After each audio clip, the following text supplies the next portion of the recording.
Oh, it's true. It's damn true. It's true. It's true. And you better recognize us who the hell we are. Damn. Stay tantalizing. Stay tantalizing. Ooh. Stay tantalizing. Stay tantalizing. Stay tantalizing. Stay tantalizing, buddy. Tantalizing. Stay tantalizing. What? Stay tantalizing, all right? Yo, listen. The acclaimed have arrived on Tantalizing Tony's YouTube channel. And that's a mic drop and stay tantalizing. Scissor me, Tantalizing Tony. Scissor him. Thanks for the super chat, baby. Ding ding.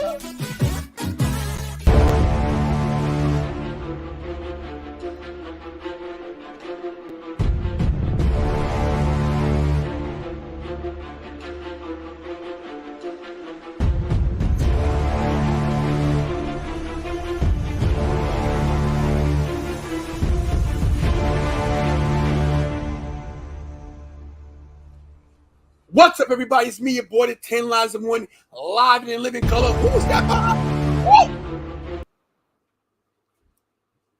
Who? She's the worst producer on earth.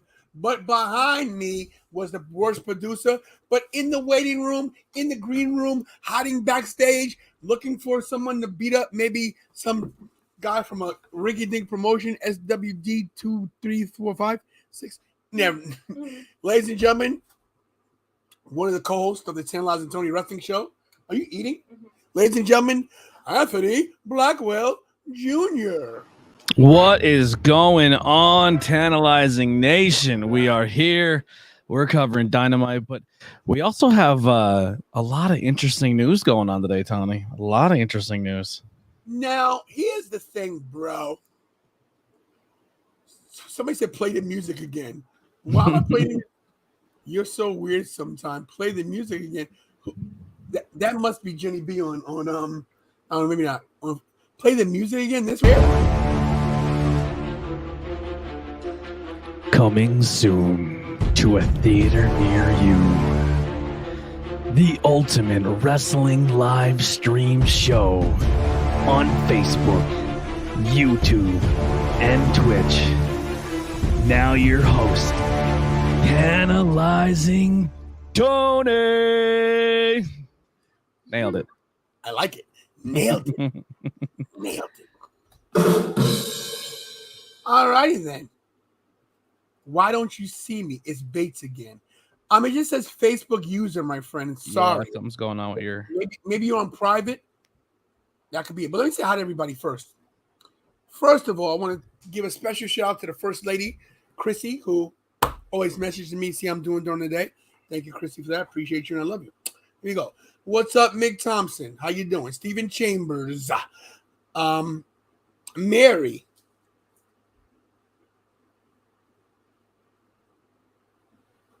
Sorry, I'm scrolling. Sorry, I'm doing my shares while you're filling time here. Carl Williams, Karen, the First Lady, Normal Guy, baby. Sorry. Psycho Kevin Bates, Brandon Duquette of Duquette Enterprises, makes great title belts. I know a guy that got one from him. Deadpool's Multiverse. What's up, bro? Good to see you. What's up, Derek? Yes, he's back tonight. Brian Danielson. Who else? Leon, I bow to you, sir. Captain Ivan, what's up, bro? And that's everybody. All right, we got 24 people watching right now. Hey, listen, in case you guys didn't hear, listen, this is what's crazy, everybody. I know we got a lot of breaking news today, a lot of stuff going on, but in case you missed it or were under a freaking rock, I'm going to just let you play. I'm going to play it on my end. That way you guys can see what happened in case you didn't know what's going on. Here we go. Oh, can we share the channel? Okay, we're good to share? Or not? Oh, Kira's got it. Okay, there you go. Oh, bad news. Yeah, play it. Yeah. What's up, everybody? It's me, your boy, the 10 Lines of One, with some quick breaking news in case you didn't hear. WrestleMania 2024 in my backyard, where I live. 10 miles away from Delaware, Philadelphia, Lincoln Financial Field, the home of the Eagles. Yeah. But anyway, hey, what a trip for me. Got to drive 10 minutes down the road to Philly. WrestleMania 2024, Lincoln Financial Field. Oh my God! Let's go! Let's go! Let's go! Let's go! Philly, get WrestleMania, baby! You are the best. Yo, Anthony, how do you feel about WrestleMania being in Philly? So personally, I'm excited because I want to go see all the indie shows that will be happening that day around the city. Exactly. That's my take. I'll probably see my first GCW show now.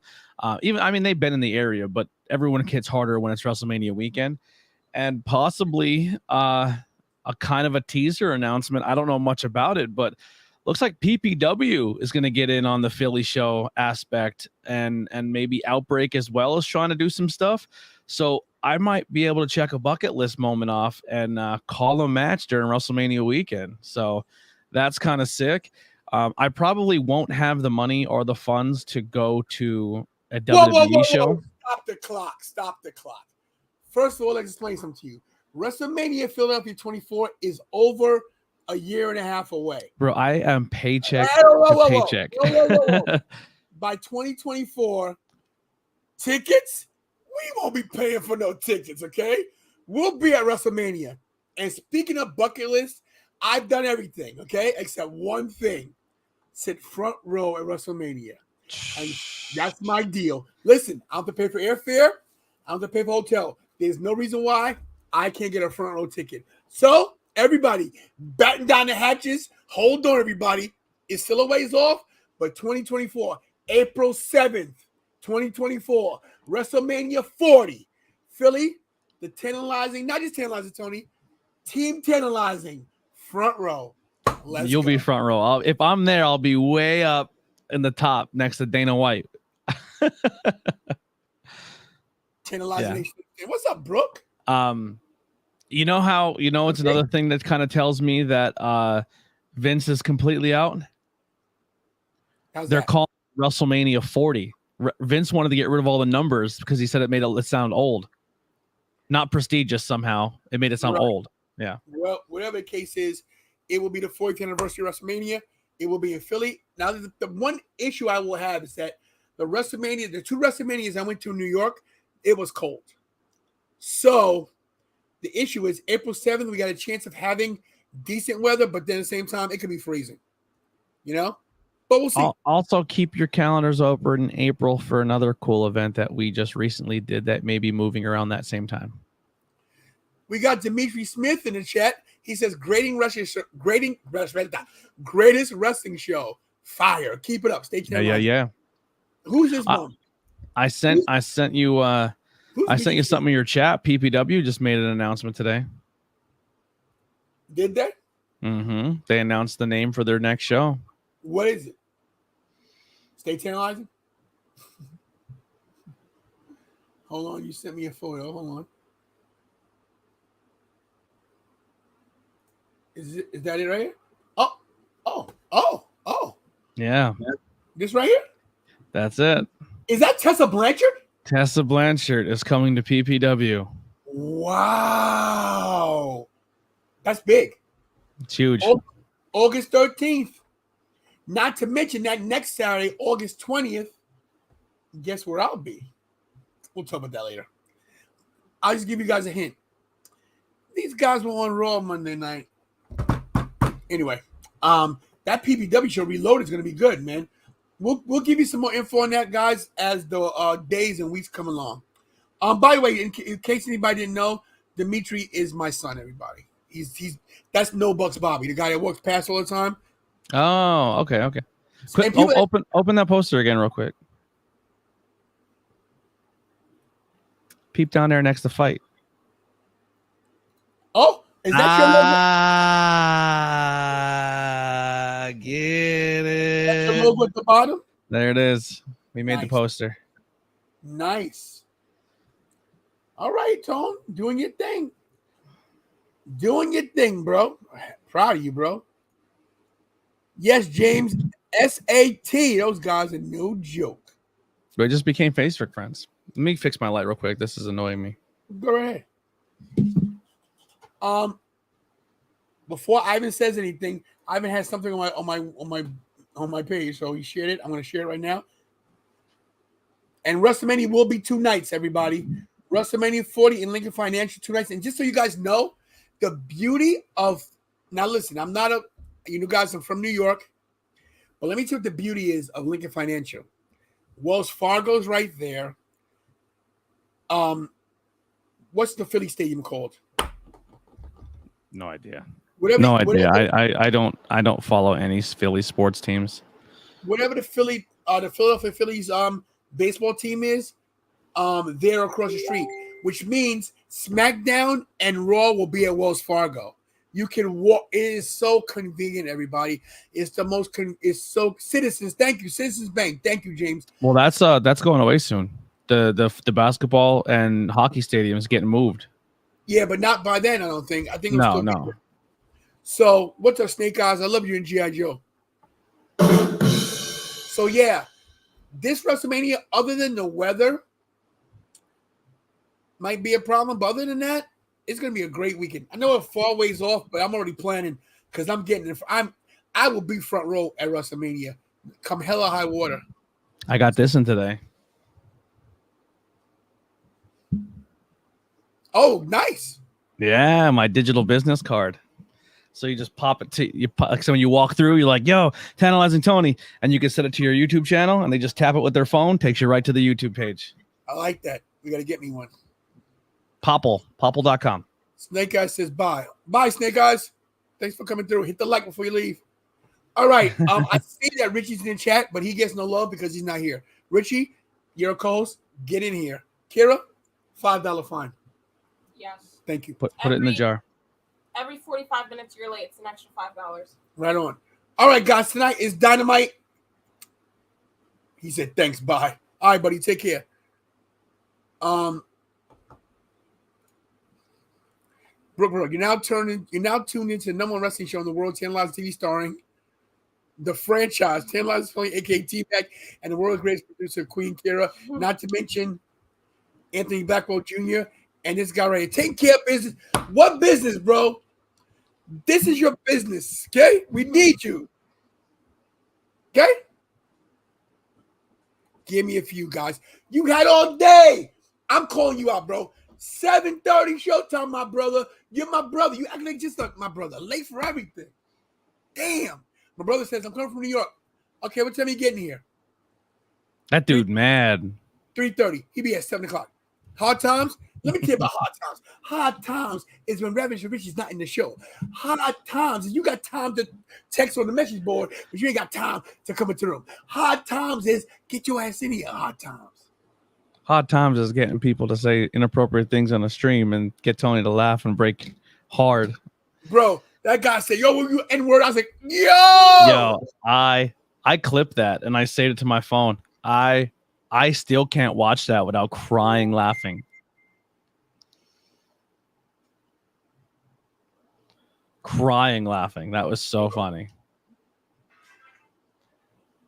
But yeah, also news, they're saying that Matt Riddle is hurt and will not be attending SummerSlam. And then they said Seth Rollins will get a mystery opponent. Also, Seth Rollins just tweeted saying, I won't be at the show. So I guess he's saying that I lost my opponent. So maybe that's something they're building on Twitter that they're going to do on SmackDown this week. Who knows?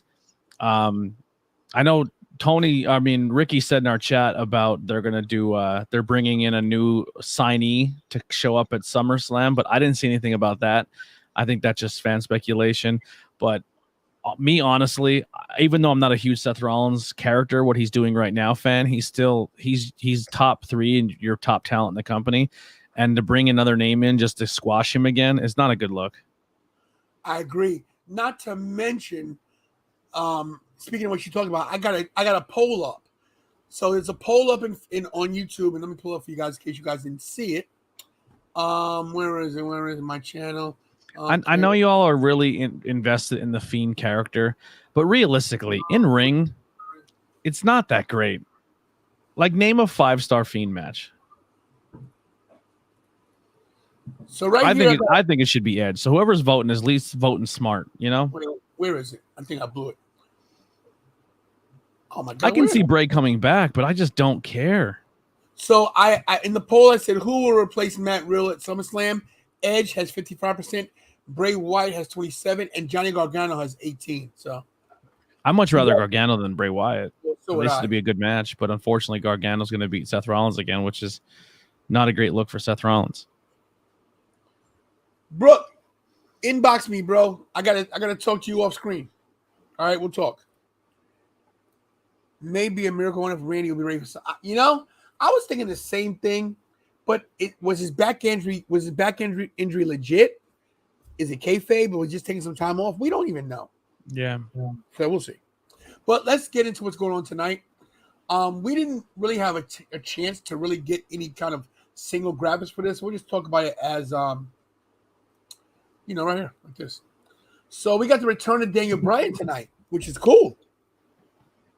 Back from injury. So Daniel Bryan versus Daniel Garcia. This is going to be a great wrestling match. You know? Yeah.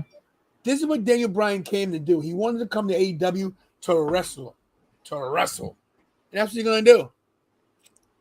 Now, Anthony, are you familiar with Jon Moxley's opponent? Roosh? Yes. He's from New Japan. He's very, very talented. He teams up with Andrade. Oh, they're going to do this stable with him and Andrade.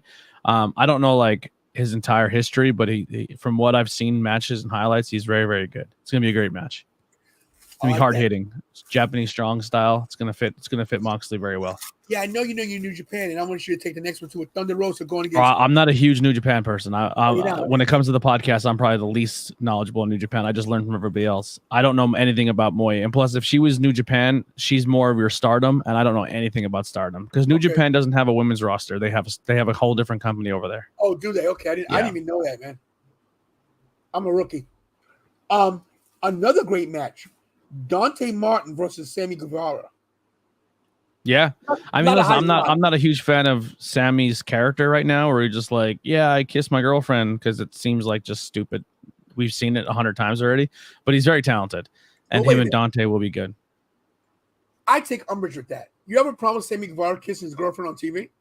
I just think it's cheap. It's cheap heat that we've seen 100 times before. It's boring. He's better and he's more creative. He can come up with something better than just be like, I'm annoying and I have a hot girlfriend. We're gonna take this live. We're gonna take this live, right? Everybody, Taylor Tony has a mom and she's here. Yes, can I help you? We're live on the show. Can I help you, Mom? Yes. I just want to know, did you tell Dimitri about his shaving? So my mother wants to know if my son has shaved because tomorrow is his road test, and if he gets his license, she wants to make sure his picture looks very, respectable. And he's keeping the beard. Okay. Is that it? All right. Please say to my people, stay tantalizing. Stay tantalizing. Let's go. Yeah, Mom Dukes. Yeah, Steven, former ROH champ as well. Yeah. All right. So back to Sammy Guevara.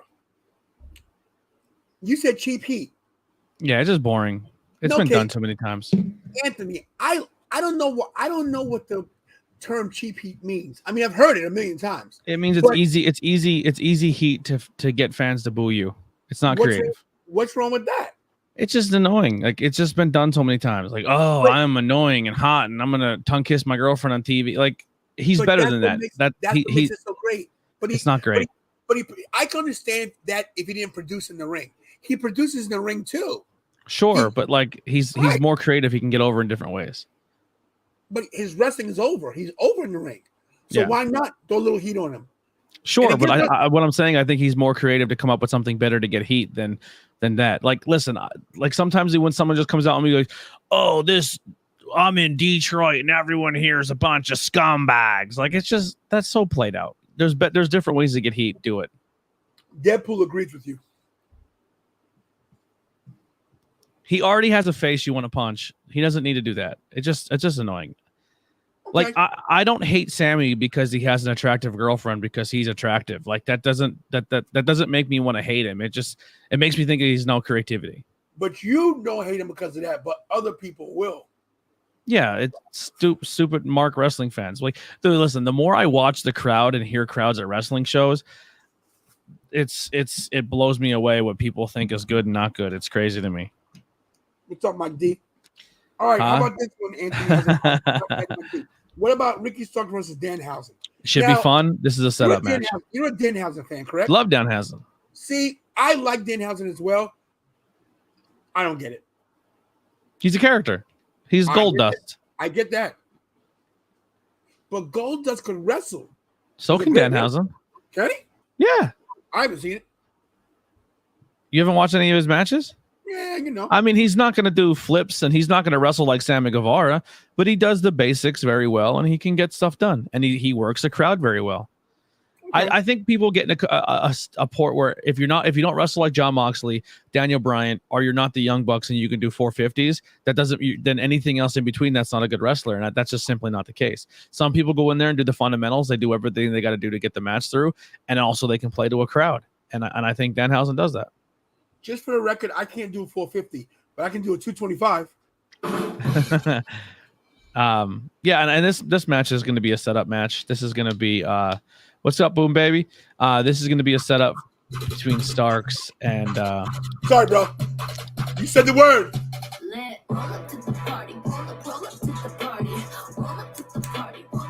Boom, baby.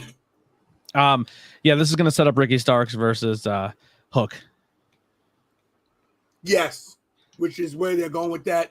So you know how Danhausen broke his leg? You know who he was wrestling? No. Facade. Really? Yeah, Facade.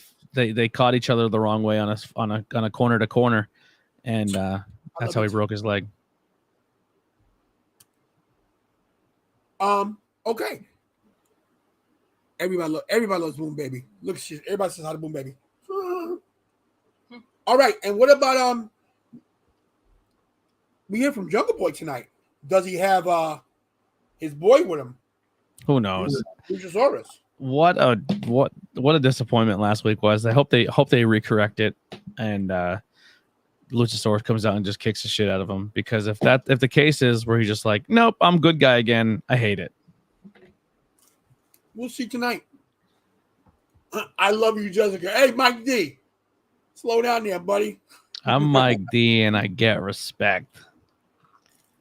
And then we got Tony Nese and Mark Sterling's going to wrestle.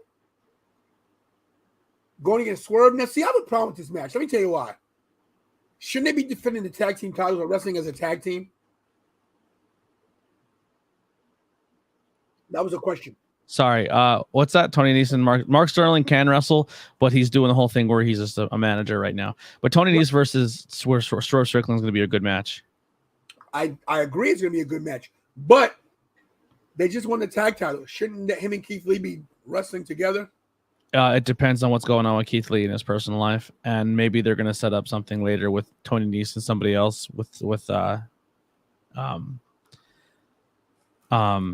yeah, Tony Nese has been getting a lot of work on TV, so putting him against Swerve Strickland is a good move, I think. All right, everybody, get your love for Jessica out the way, okay? All right, thanks. So, Jessica, WrestleMania will be in Philly, not 2023, 2024, but listen, between now and then, if you play your cards right, of course.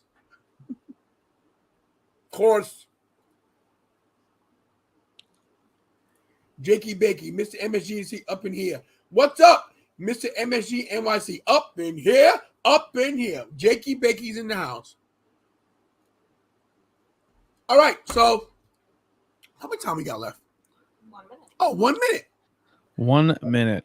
Oh.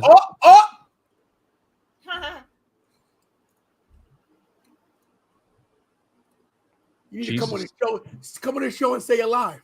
I dare you. I dare you say it live on the show.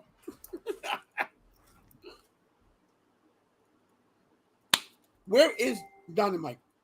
Dynamite's on TBS tonight, everyone. Let me go grab a water quick.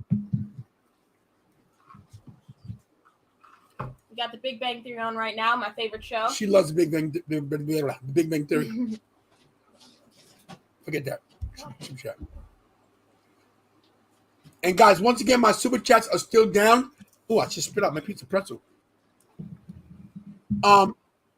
My super chats are still down. So if you want to send super chat, please Cash App or Venmo me. Thank you so much.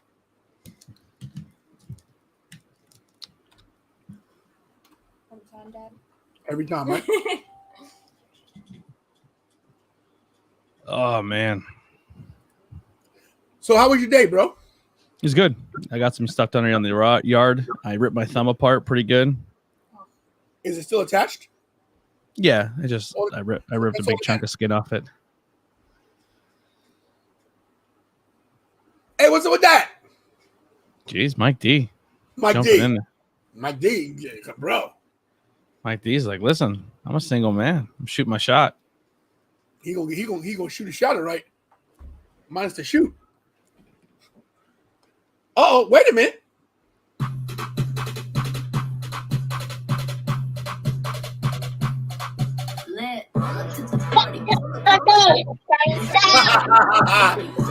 Boom, baby. You say hi? No? Hello, man. Now, Got me in a wrestling league. hey, at least he's doing the right show. Now, boom, baby. Before we get into this, you better watch this. This is live, girlfriend. I don't know if I'm allowed to wear my hat. No, you're fine. You're fine. Okay. You're fine. Boom, baby. Everybody knows we go way back since we went back from before the first George Bush was president. So yeah.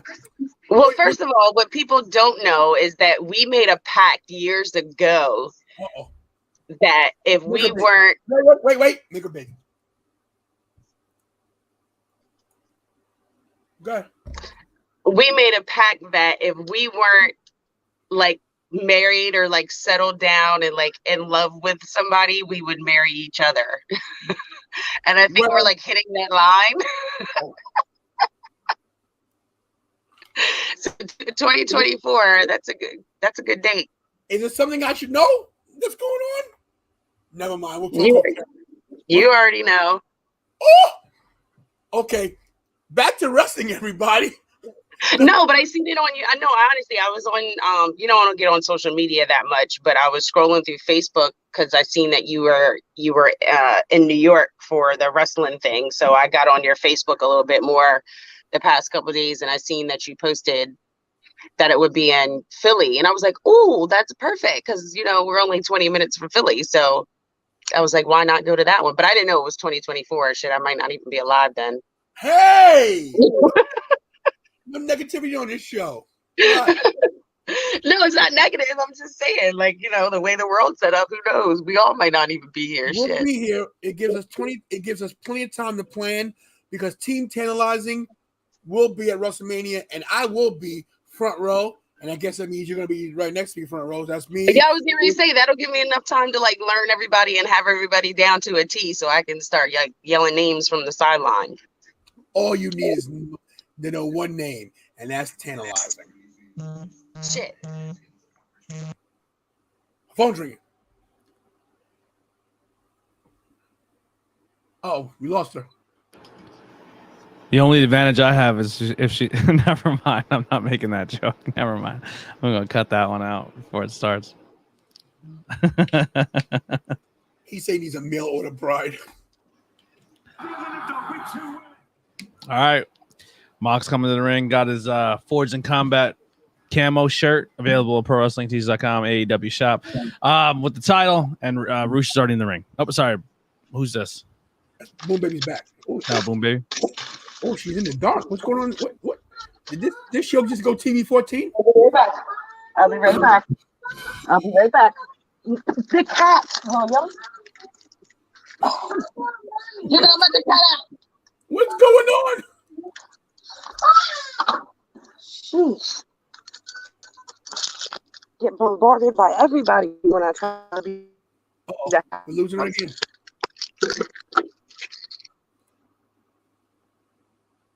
We lost you, girl. Oh, there she Can is. you see me or no? We see you. You're like John Cena. You We see might, I might lose you again. you're gonna lose us. It's bad connection right now.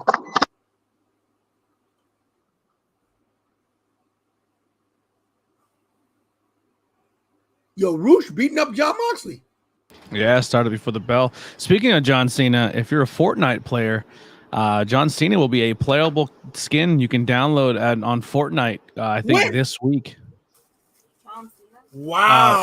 If you play Fall Guys, there's a whole bunch of WWE Fall Guys you can get, and I believe Rocket League has some WWE stuff. But John Cena going to be playable on Fortnite, so you can have John Cena and The Rock on Fortnite right now. The Rock's where's The Rock? He's there. Rock was one of the secret characters last season. I didn't get him. He was the Battle Pass guy. Damn. Okay. Good catch.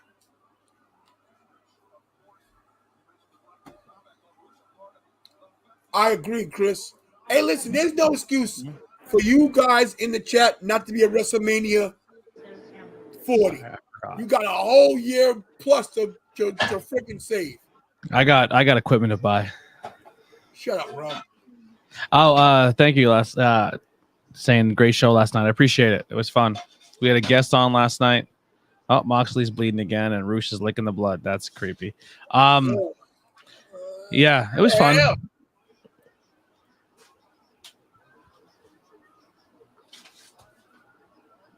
guy.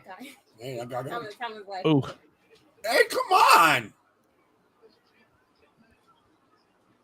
I'm ahead of you guys a little bit. What happened, girl? Oh, check this out, Hottie. Oh, wow. Into the barricade. I'm convinced Moxie's made out of glass. Like, he bleeds every match. Oh, Chris Henderson's in the UK.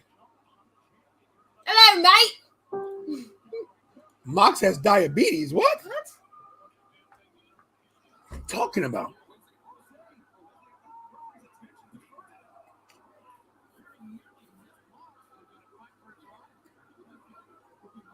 I'm very confused. Anthony, you might be able to help me with this a little bit.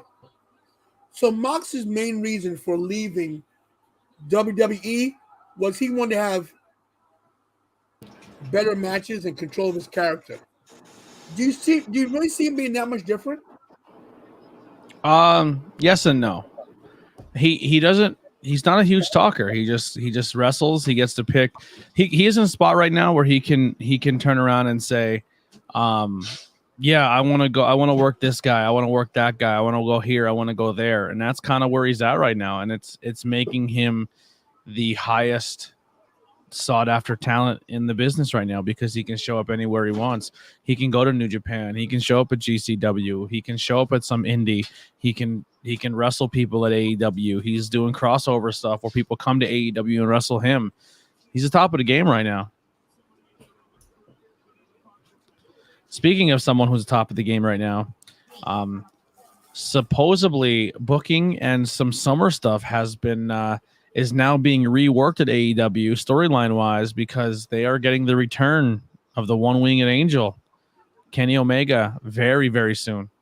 Wow. Yeah, he's been gone for a while now, at least 4 or 5 months, right? They said his recovery has been good, and he is very, very close to returning.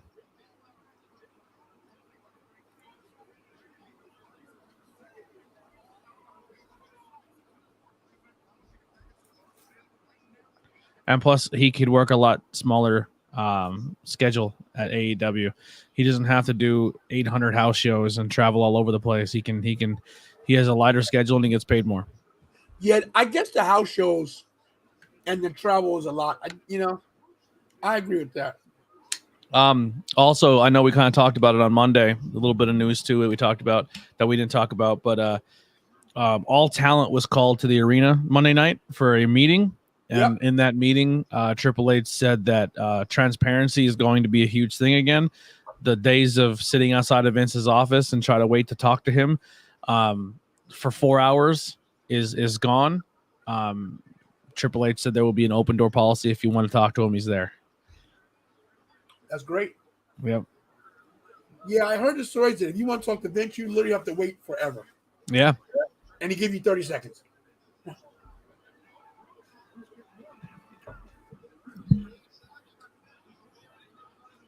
So maybe we get some real change. We'll see. I mean, I think Raw, oh my God. I think Raw was pre-written. I think he made a couple of tweaks to it, but there's a lot more wrestling. Yeah, one match too long, but besides that, it was fine. I could do without the 25-minute solo match that turns into another 25-minute tag match. That shit has to end. That You hate that. I'm sorry, Anthony. I like that. I like when you have a single match into the DQ or whatever, and they say, hey, now bring them out. I like that.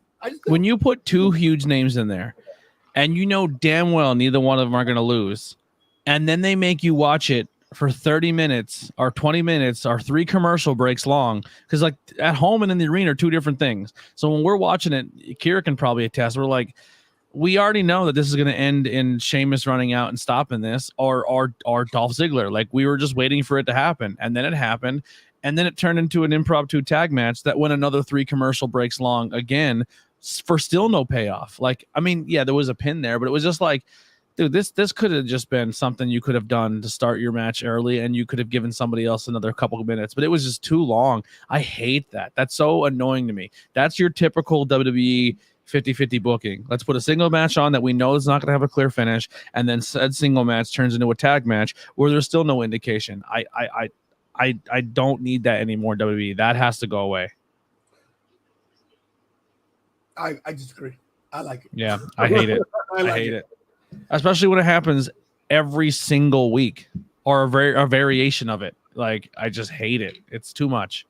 Stop putting together bullshit 6-mans and bullshit tag team matches so you can push a pay-per-view match that's happening either the night before or a couple months down the road. Like, I don't need to see Drew McIntyre team up with someone so he can fight Sheamus 14 times a week until we get to a pay-per-view and then we get the one-on-one match. Stop doing that. I agree with that. That I agree with. Steven, you got any literature on this? Any kind of stories? Have you heard everything right now is so fan speculation, and people are just putting out so much false information. Right. Just be careful out there. Like Tony Khan even said it himself. He goes, it's crazy that all these people now are saying that all this talent hate AEW and they want to jump ship. He's like, I got this talent on lock right now for like 5 to 7 years, and everyone's happy here. Like, you know what I mean? Like, the fact that everyone's like, Tripp's in charge, I'm running over. Like, that's just not the case. It's just not the case. Well, I think this is true, though. I think there are some people now that might be saying, wow, that were Triple H guys. Like, I'm pretty sure Claudio's happy, but you're telling me that if he wasn't a free agent, that maybe he wouldn't go back because of Trips? Claudio? Yeah. No. You don't think so? No. He is very happy working with all the people he has wanted to work with for a very long time. Okay. Is there anybody AEW you think that is saying, wow, Triple H is in charge now, maybe they got a chance? Like a Ruby Soho, maybe? No, I don't see Ruby dipping either. Athena? I definitely don't see Athena moving. Listen, Triple H loved her. Here's your thing. Triple H, sure. Triple H loved her. Triple H had a lot of these people's back to an extent. So say you're at a job, right? And you work your ass off and your supervisor is like, man, I love your work, but I just can't go against the big boss. If I tell the big boss you're good, that puts me at the stake, and I'm not willing to put my neck out there like that. You know, it happens at every single job you go to, right? And then usually what happens is when said management changes, the culture that has been embedded still stays there. People just fall in place because it becomes the norm. It becomes the way things are done. They have to now show talent that if they're taking over, that this culture is going to break apart and change and become better. And it's not going to happen overnight. That culture still has been embedded there for over 50 years. You're right. I got you. Yo, this match is a barn burner, guys. The crowd's into it. Back and forth. Snap suplexes. Big lariat right there. The only people I can see that would maybe reconsider a contract going somewhere, only because he loved Triple H is Gargano. And I think we see Gargano Saturday. I really do. But I think a lot of other people are like, cool, like, man, yeah, Triple H loved me and he did great things at me in NXT, but like my experience on the main roster was absolute dog shit. Like I was so disrespected. I was brought into meetings and told I had to look a certain way or act a certain way, and I wasn't allowed to be myself. And AEW is like, be yourself. You know what I mean? Like, I got you, but the problem with that is that Triple H wasn't running the main roster, so he had no power. Now he does. Athena's meeting was happening during NXT as well, where they were brought into a room and said, look like Mandy Rose. But Triple H wasn't in charge then. That's when he was not in charge of NXT. But once again, I felt like Triple H could have done more to help people out. If you really felt passionate about something, you could have done things. I don't know, man. That's hard to say when your father-in-law is your boss and your family's involved. And I'm pretty sure he's went to bat for people and it probably went nowhere. I mean, Vince was the final word. Oh, my God. Vince was the final word. So, Vince, if he says no, you can't. What are you going to do? Exactly. And a lot of those people are so mentally frustrated and lost years off their career because they were treated like garbage, and now they're out, and now they're like, why would I go back to that? No, I got you.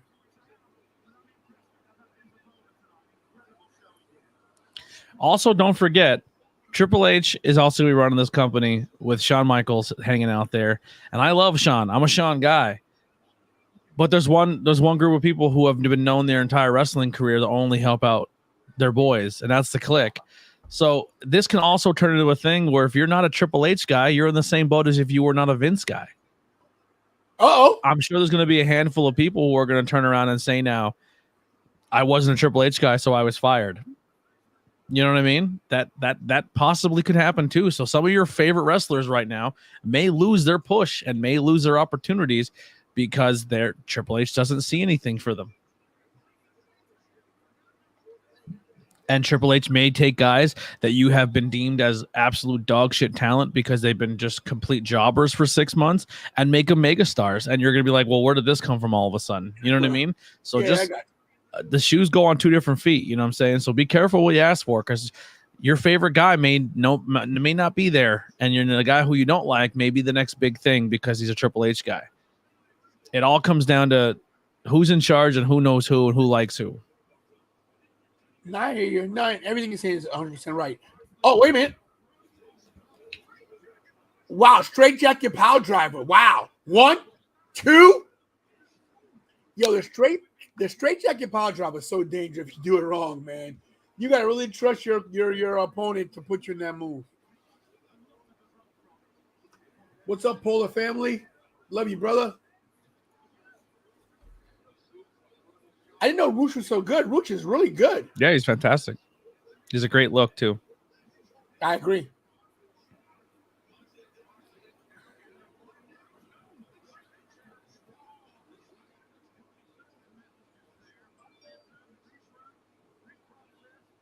Mox is another one, too. He's backstage getting people work.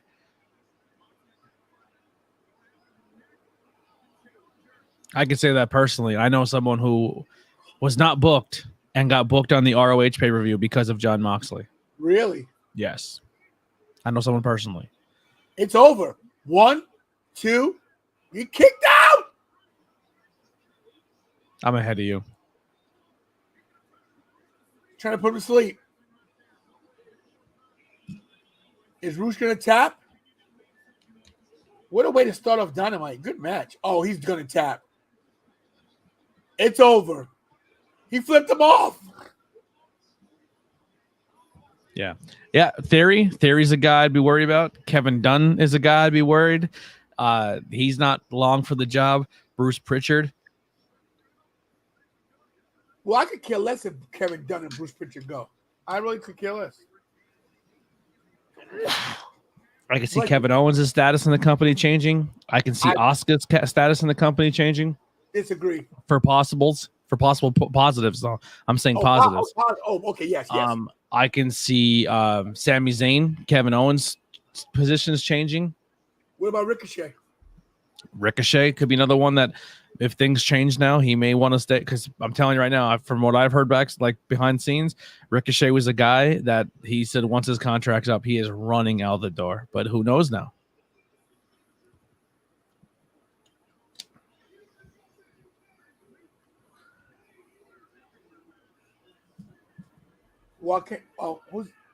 Where's Daddy Magic? Jaquan says, I think AEW better the way wrestlers can now wrestle how they want to wrestle. The camera angles be having the product is overall better. Okay. Don't disagree. I hate the Anna Jays here right now. I don't think so, Carl. There's no way. You all right, hon? Text me. Let me know you're okay.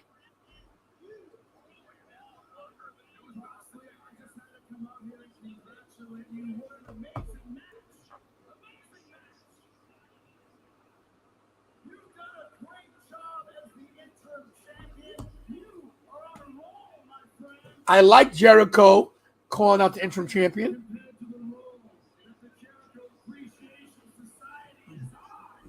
Dimitri says, let Ricochet join Judgment Day. Oh, no. He doesn't fit. Ricochet is a super golden baby face. You just got to put him in front of a camera. Yeah, he doesn't fit.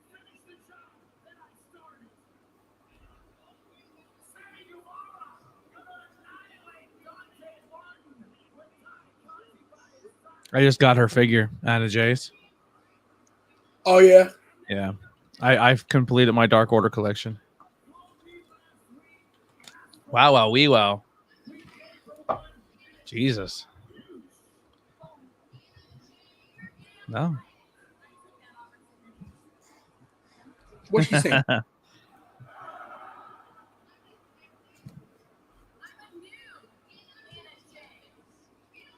Triple H took over. Vince is gone. Triple H is in charge of the creative of all the wrestlers. Jessica.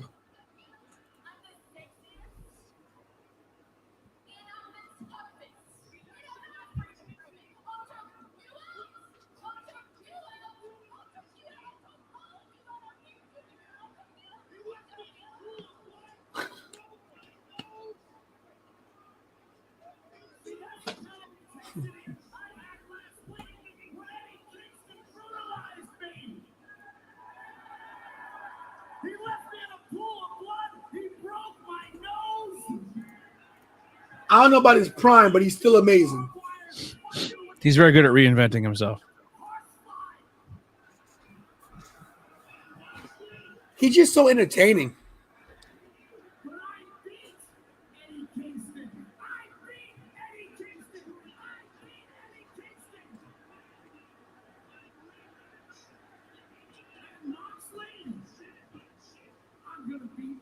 Oh, okay. We rekindling that feud? After 2.5 years, I'm demanding my rematch for the AEW World Championship. Wow. I will say that. You want to talk about a merchandise seller? Le Champion stuff sold like crazy. A little bit of the bubbly.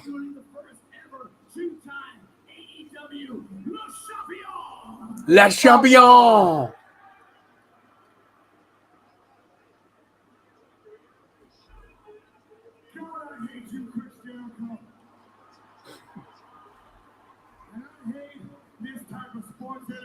Bullshit we're doing right now. Oh. By the way, you can take your interim and shove it up your ass, and anybody else who thinks so can do the same. Oh. I am the 2-time world champion.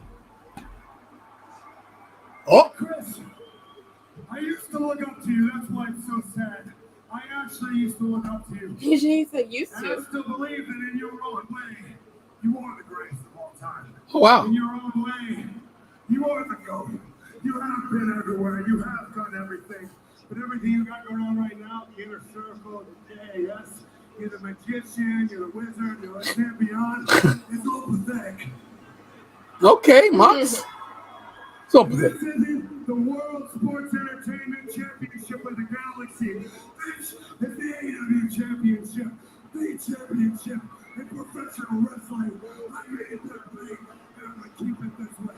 So if you want this, if you want to step in the ring with me, if you got the balls, leave all that trash at home. If all the people who carry your bags at home carry your own freaking bag. Minneapolis, I don't want the wizard or the champion or the king of trademarks or whatever your name is this week. I want the guy I used to There it is. There it is. That's how you sell the new action figure.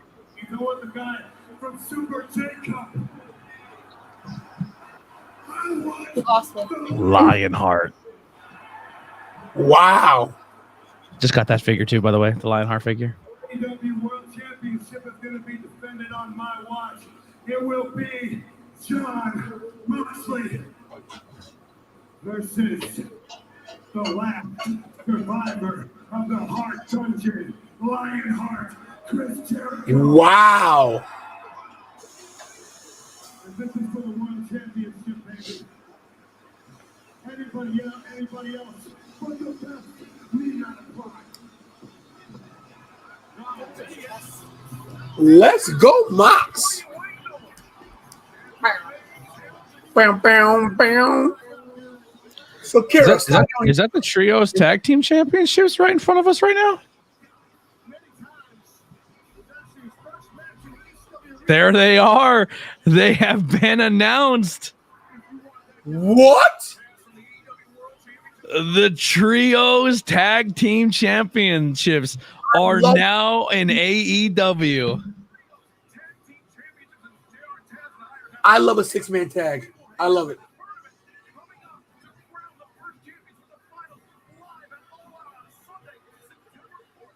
Oh my God, that's September 4th in Chicago.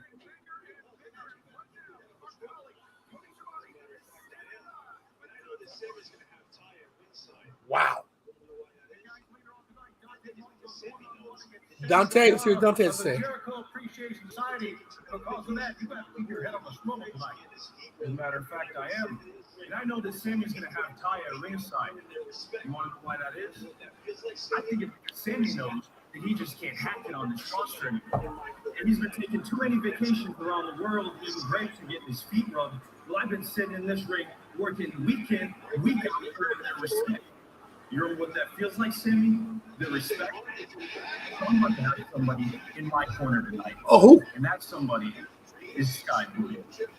Oh, Sky Blue. Okay. Oh, I forgot about her. All right, guys, let's go back to the ring. Okay, Sky Blue. Danhausen, let's go. Jeez, what a pop.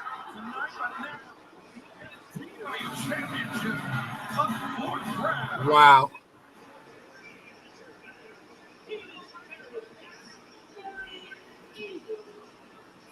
Now we know that Danhausen is not winning this title, everybody. Very nice, very equal. His ring gear is very what would you call it, Kira? Stylish? Vampire-esque.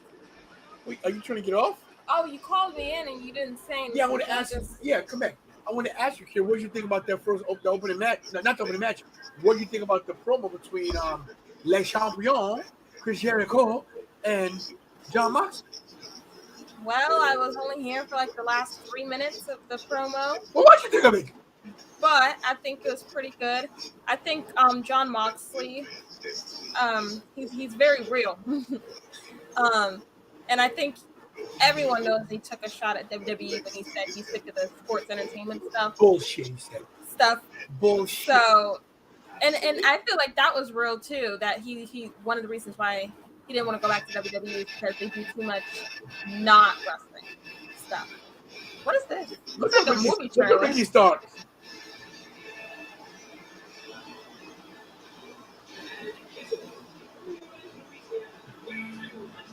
Yo, Ricky Starks is money.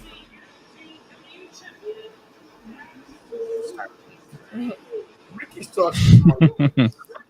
So good.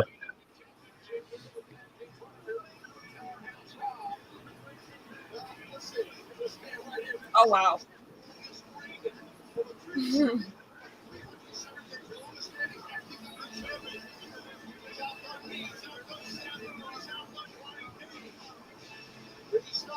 Ricky Starks is the total package.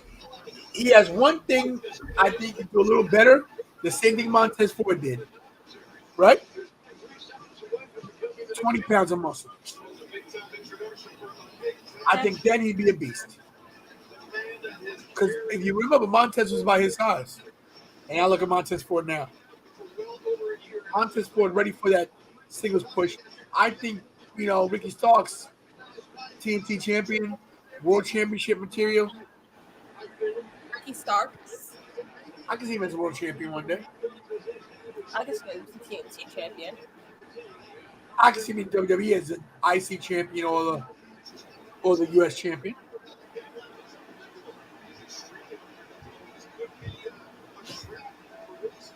Let's see how this match can go. Bunch of shenanigans. Shenanigans, you think? I think. Yeah, Corey, more belts. More belts coming.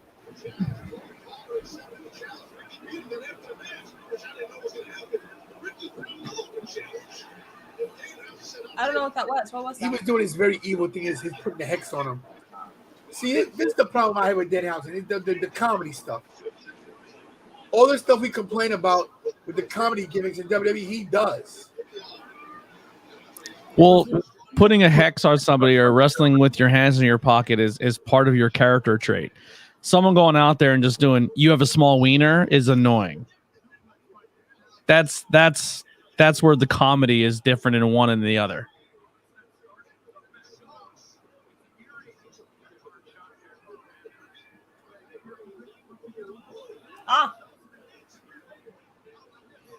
Roll up 1, 2. Wow. That was all too close. See, I don't think Danhausen is as good as a wrestler as you think he is. Yeah. I'm not saying he's a world beater, but he can take bumps. He can do what he does. He does the basics well enough to get by. That's it? Ah, come on. I knew it wasn't going to be a real match. Danhausen, they job. I don't know. They're jobbing him because the setup to this match is Hook. Well, we know that, but I haven't seen him have a competitive match yet. I think his gimmick's over, but that little roll he did, and the little, the Northern Lights, that was the only thing good move for me. There it is. Now he calls somebody else out.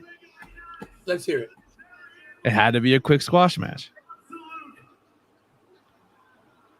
And just like last week, oh my God, I still got a little bit left in the tank. Uh-oh. Look, everyone's standing up. Everyone knows what they want. The challenger, and I'm for real this time. Who was the challenger last time again? Danhausen. Oh. There's your pop. Step up. Not smart, Ricky. No, it's not. Send Hook. It's a little bit of a running game. What a pop. Road Warrior pop.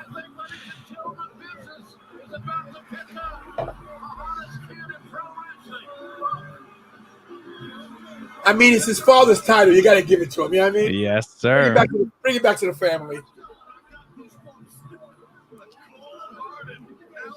He's so basic.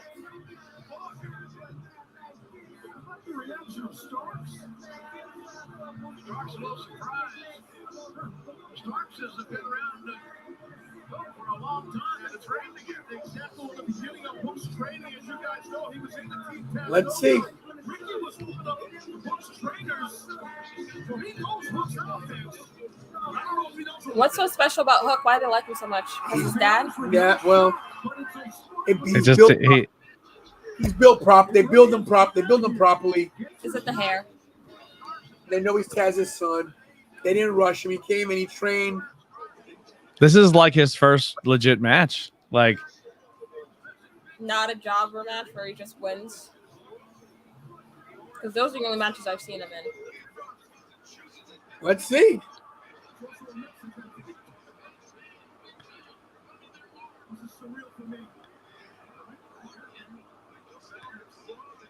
The ref looking like Rudolph. That was his nose. suplex machine, baby. So Ricky Starks, they're on Team Taz, and Team Taz's son is coming in to take the title. He's coming to claim his birthright, the FTW title. Wow. win. Why? He played to the crowd. First time I've ever seen that. Let me ask you a question. If Hook wins, does Taz come down the ringside and hug him? Oh, he better. He's on commentary right now. I know. Oh, nice suplex by Ricky Starks. What better way to have your first legit match for a title and put yourself over as a guy like Ricky Starks? Who's just insanely talented. Good move. What a spear! I love spears. It's over.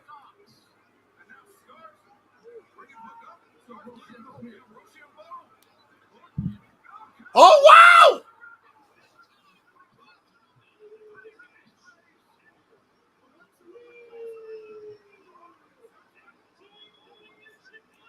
Oh, my God! He tapped out! And new AEW FTW champion, Hook. Fun fact, Hook hasn't lost a match since Bryce Remsbrand been his referee.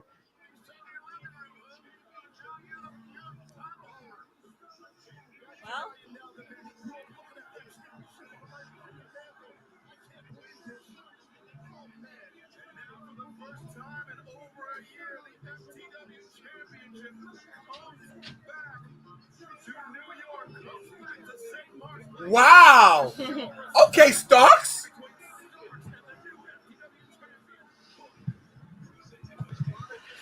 Well, FTW title figure with Hook. Sign me up. Take my money. Hug your dad. Come on, Dad. Come on, hug him. Oh, no hug. Wow. No hug. He's still staying. Okay. He's still staying ruthless. No, that's not bad. Wow. Well, good for him. We saw it coming, though. Dale came up, says Hook. I says, let's go. Hook went. Sorry, let Bobby say let's go. Mary says, yes, Hook. I'm crying for him.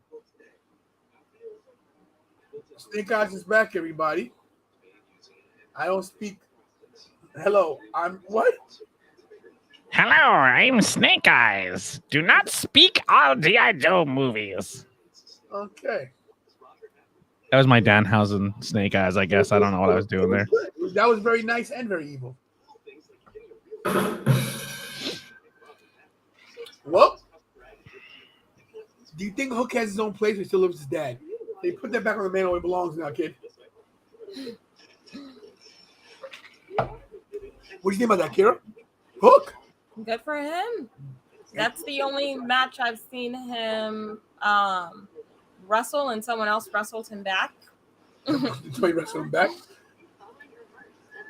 All right, let's check our number. Oh, you know what? Let's check the poll. Where's the poll at right now? All right. Has it moved? People think Edge is going to show up and replace Riddle. Bobby Dimitri says Dynamite already better than Raw. Imagine what happens when you start a show off at actual wrestling.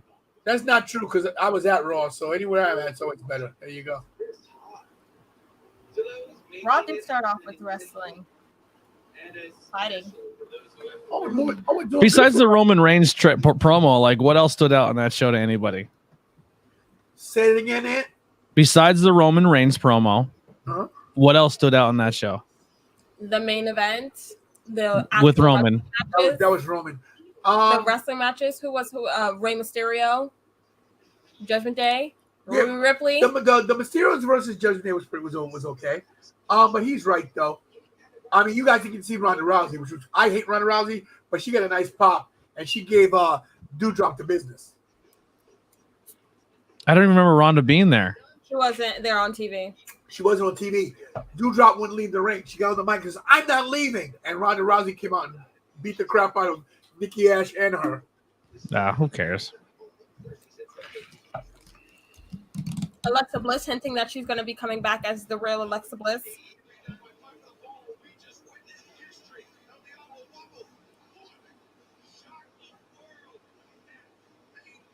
Nice. What's he talking about? Interesting comment. He doesn't even know. He's just making stuff. Analyzing. He analyzed nothing. He probably saw something I wrote down and put it up there. Just so you know, this kid of mine, he steals everything. steals my clothes, steals my gimmick. Even stole part of my name. His middle name is basically Anthony.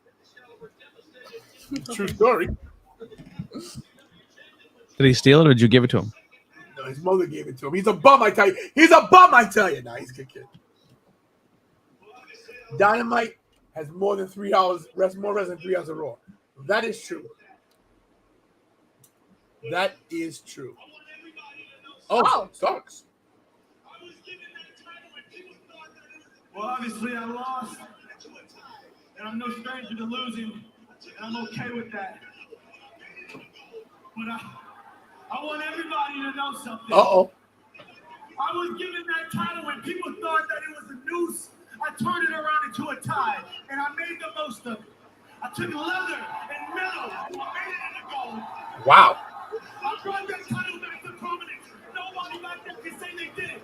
I did it. That was me. He's over. Dude's over. How's gonna clobber him? Every day, I never gave it up. Less than 100%. And I deserve to be here and talk to all y'all for more than 40 seconds. I deserve that. Oh, shit. That's me. Love Ricky. People back there who tell me, hey, be patient. Wait your turn. The time is going to come. I don't want to hear that no more. My time was last month. My time was last year. My goddamn time. Oh! Ow. And I don't want people to say that I've had a string of bad luck. It's not a string of bad luck. It's a string of just bad timing, and that's why me and Hobbs were... I told you. I called it. I called it. I told you. Who just said Hobbs is gonna clobber him? Thank you.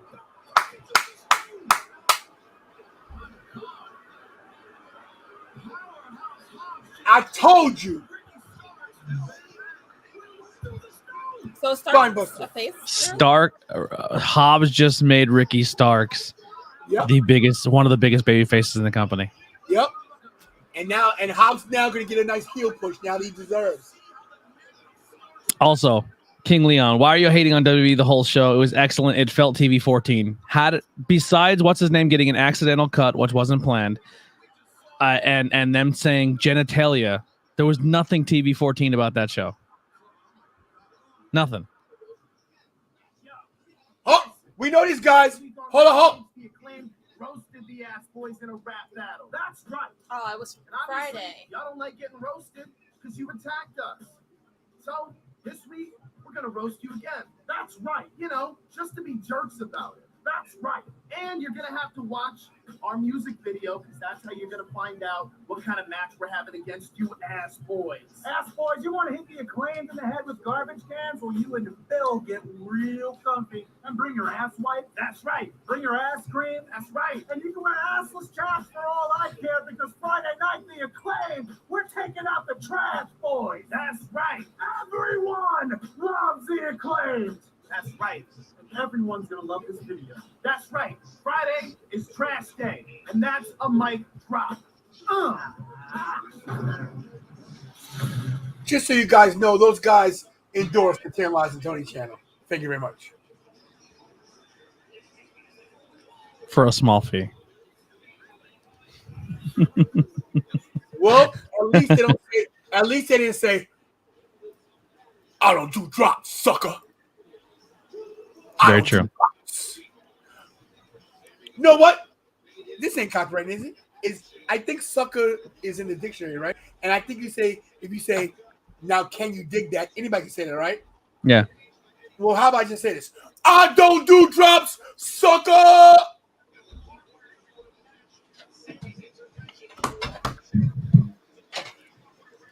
all I'm going to say. I did call it Steven Chambers. I knew it. I've been waiting for Hobbs to turn for weeks. It works for both of them. Hobbs was really giving Otis vibes, just standing in the background.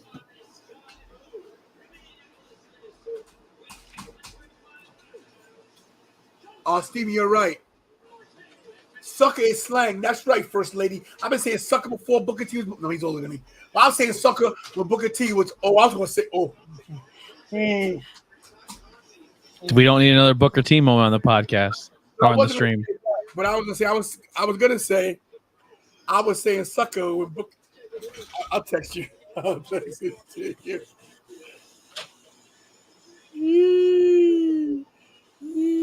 Wow. Okay, call something. We're dead here. I gotta text him. Here comes Dante Martin in the ring, already looking like a bird flying around everywhere. Dante Martin with Sky Blue in his corner. This should be a great match. Dante Martin was at PPW at one time. Very, very nice guy. You know, Sky Blue and Ty Conti are going to have some kind of altercation. Oh yeah, absolutely. Well, here's the thing too. Now that they're doing this whole thing with Sammy Guevara, when's the last time Ty Conti was someone who was challenging for the world title? Now she's a valet. Hey, listen, she's still making it. She's still signing that paycheck.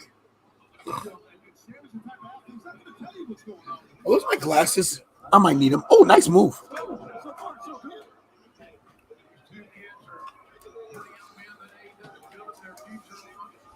What the heck are you doing, Sandy? What a move.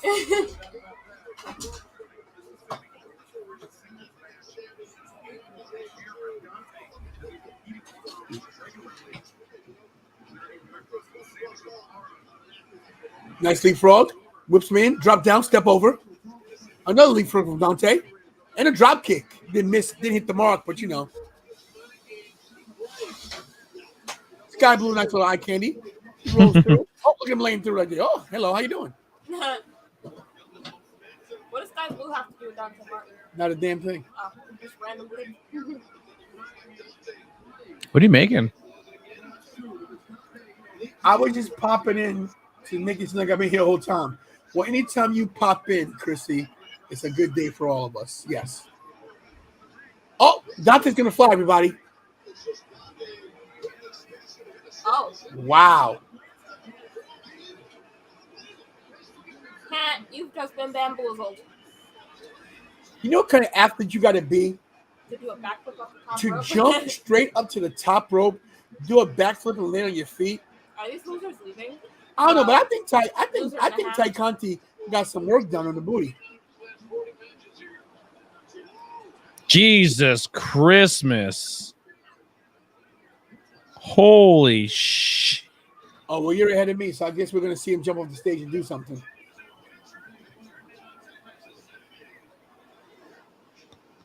Oh, my God. Commercial for me now.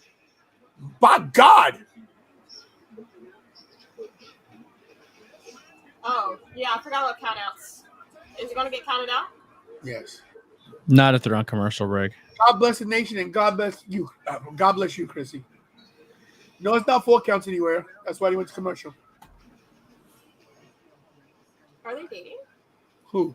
Dante and Sky? No. Not that I Body Rock is in the house tonight. Okay. The song stuck in my head. What's the song from Guardians of the Galaxy? Jesus Christmas. Which one? The one in the beginning. Oh, yeah. So today on the bus, on bus 166, Jen B had said a song. I didn't hear her singing it, but then I started singing a song. I was just singing in my head. Come and get your love. Oh, yeah. Yeah. So tomorrow is me and Jenny B's last day on the bus until well, who knows? Because summer school's over tomorrow, so we'll make our last video tomorrow. But I should break the news here. No, I don't want to break it here because people from Warner might be watching. But yeah, maybe I might be going back to driving burger. Anyway, Jakey Bakey says maximum male model shades. I have a little cheap plug here. I'm 2 away from 200 right now, Tony. Wait a minute. Yeah, we're 2 away. Well, you're gonna get it right now. So hold on a second. I know. Let's see. So you're at 198, right? 198 is where we're sitting at. All right, everybody, pay attention. Anthony needs 2. 2 subscribers. Are you subscribed to the Tornado Tag podcast? Now, We right need 2 now, subscribers. there's 30 people plus whatever watching. I don't know what it is, but listen, everybody. There's no link right here. Tornado Tag Podcast. Right there. Type it in. 2 people. Let's go. Let's get them to 200 right now. I'm going to refresh. Let's see. Also, while you're there, if you $199. already $199. Look at that. I'll put the link in the private chat. You can copy and paste it, or you can do your thing, Tony. But here's the thing. If you scroll down to the bottom, scroll down. If you're already subscribed and you didn't do this, check this out as well. Go to the very bottom. You see these channels, Interviews with Everyday People, Not Cool in High School, Banging Beers, and The Arrow Over, Truth Behind Illusion. That's my other shows. Give them some love too. A lot of you guys have been coming and hanging out on Truth Behind Illusion as well as Not Cool and all the other shows. So check. And then, like I said, I got my boy there. See, he has to follow our friends. Right after my channel is Tony's channel. If you're not subscribed to this guy, 10 Lines and Tony, hey, listen. I'm joking. Yeah. All right, let's see. We need a drum roll here. Let's see. Let's see it. Hold on. Where is this it? But check out those other 5 show channels as well. We have a lot of good work goes into those. Wait, try again. Hold on.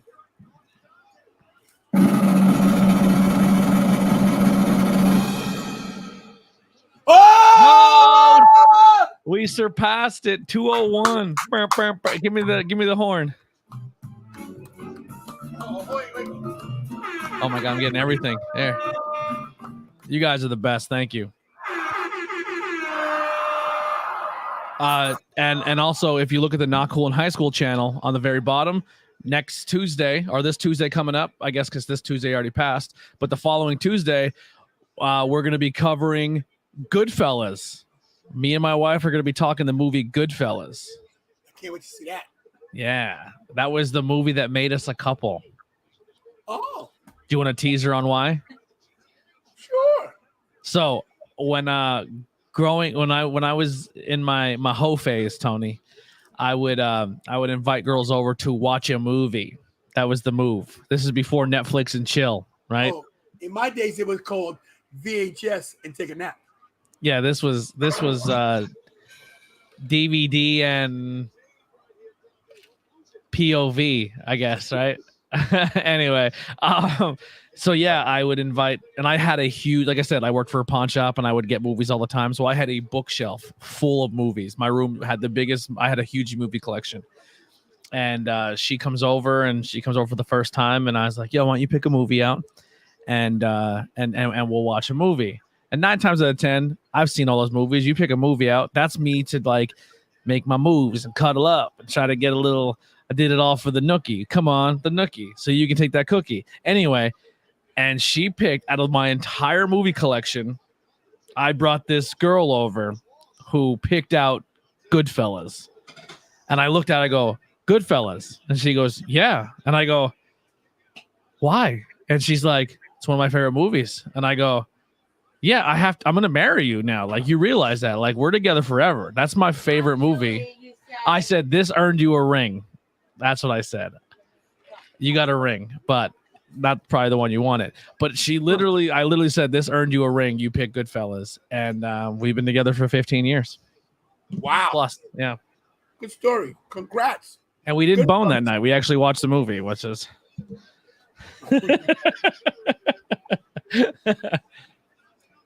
Dante Martin with the springboard. Oh, watch out for Sammy. Oh, cutter. Springboard cutter.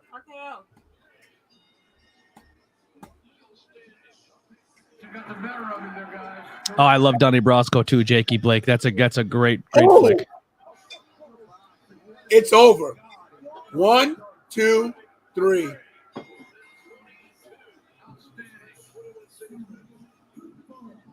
Wow.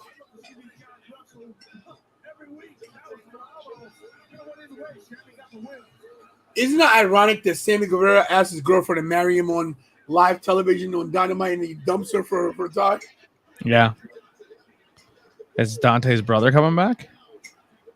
We'll see. No, I think he's hurt. I think he's hurt real bad. He got kicked in the face. 450?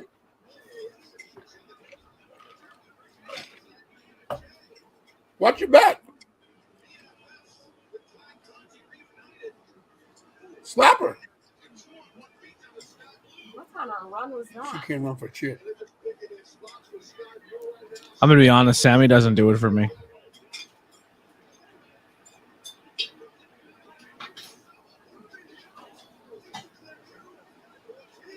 Is no one coming to help Sky Blue? Is anybody think just let her get beat up? Interesting.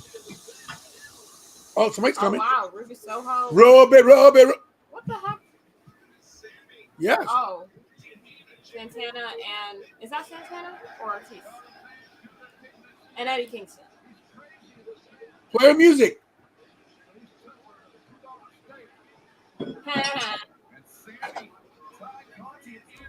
Ruby, Soho.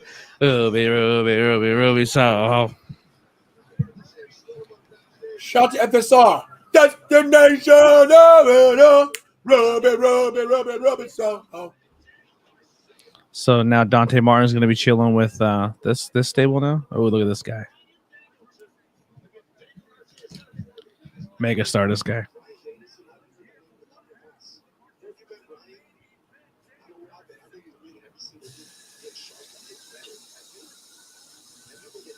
Danny Garcia. Kira loves Danny Garcia.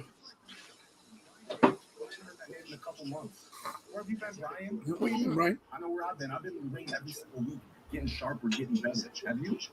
Getting sharper. Have you been getting better? Or have you been working on your garden with your wife and your kids? Wow. Brian, I'm fresh. I'm sharp. And if you hesitate for a moment tonight, I'm going to take advantage of you. And I might send you on vacation with your family again. And after that, let's call Daniel Garcia the greatest technical sports entertainment in the world. More Dynamite still to come. The return to the ring of Brian Danielson. The greatest sports entertainment in the world. So, Anthony, let me ask you a question. So, how do you think Dynamite has gone so far tonight? It's fun, man. They're keeping a cool pace and doing good things. I'm a fan. Kira? I give it about an 8 so far. Why so so negative? I don't know. I just feel like there's something missing today. What? I feel like I've been watching that Sammy Guevara match for like 2 hours. Okay. I don't know about that. I will say Sammy Guevara is probably the one guy on the roster that when he's on TV, I love Dante Martin. Just Sammy just doesn't do it for me. Not like Sammy Guevara. I just feel like that whole segment, the match and the aftermath, and before actually was pretty lengthy. But it's good. It was good. Actual wrestling. Yeah, I know that. Wrestling. It was good. I said it was good. Wrestling. 8 is a high number. Anthony. Yes. Turn down a tad, please. I think my British It's weird. accent. I don't know. That's weird. It's like not even showing up on my end. I don't know if it's mic the back. It's weird. Might be StreamYard. Who knows? Who knows? I feel like my British accent is coming back a bit. Oh God. Yep. I've had it for a whole week and now it's creeping back up. Is that right? Rather see Garcia with BCC than Jazz. No, I think BCC is full enough. It's to capacity. I have a question, Kira. Yes. You're talking very much tonight. You're with your accent, but you're off camera. I'm not talking that much. Oh, you are. I'm trying to feel the air. You're trying to feel the air. Yeah. The air is. How can you feel air? She can feel it coming in the air tonight. Okay. I got tagged in something, but I can't find what I got tagged in.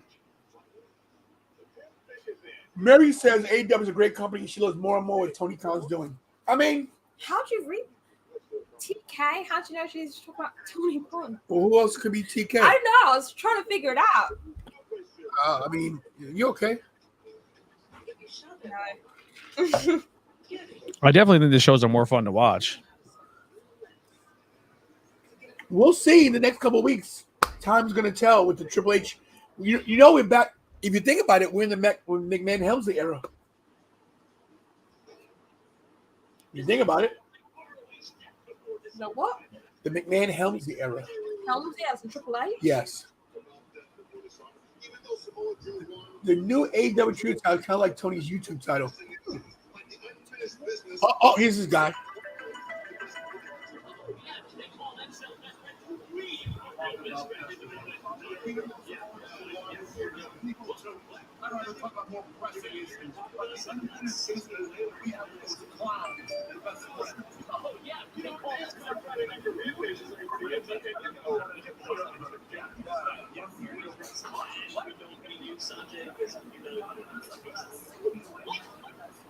Best friends are definitely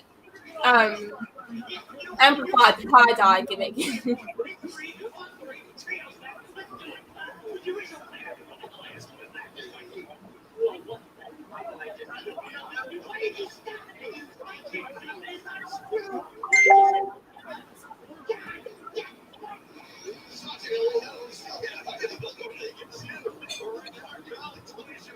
Oh, these are nice. Tony in the ring.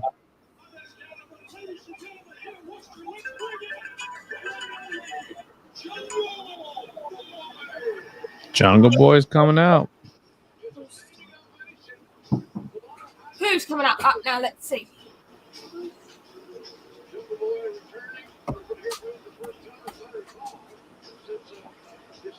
Who's this? Jungle Boy. Oh, let's see what he has to say. Why don't we have a Ryback poster?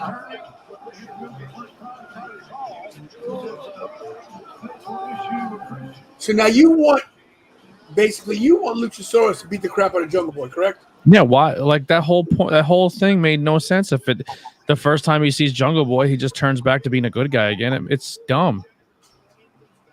Maybe tonight he beats the crap out of Jungle Boy.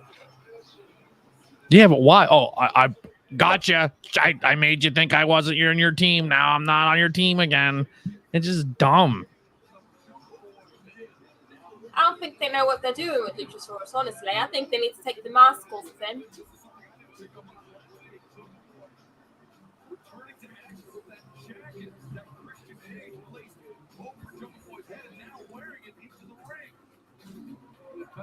Jungle Boy and his family. Mother's such a nice lady. The fans love this kid. All right. After weeks and weeks of horrible, disparaging remarks from Christian Cage, finally. If Luchasaurus attacks him tonight, it makes zero sense. I get out of your way last week just to attack you this week. If during a promo, it's stupid.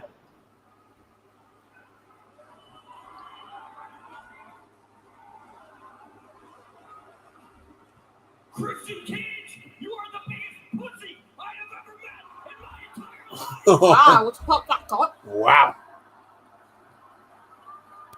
There's your TV 14. He said pussy. Get it off your chest, kid. Tell them how you feel.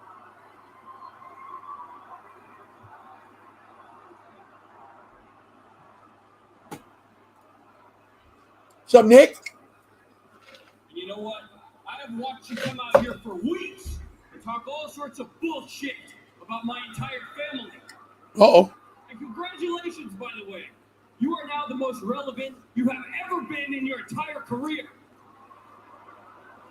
What? So about Christian Cage? But as soon as I get back here, you tuck your tail and you run. And you know what? I didn't really get it at first. What you're so angry about. You know, you said it's because I threw you out of some battle royal more than a year ago. And I guess you missed out on some bonus you would have got if you had won that match. But I mean, for someone who's been wrestling as long as you have, that shouldn't be that big of a deal, should it? But you know, then I thought a little more.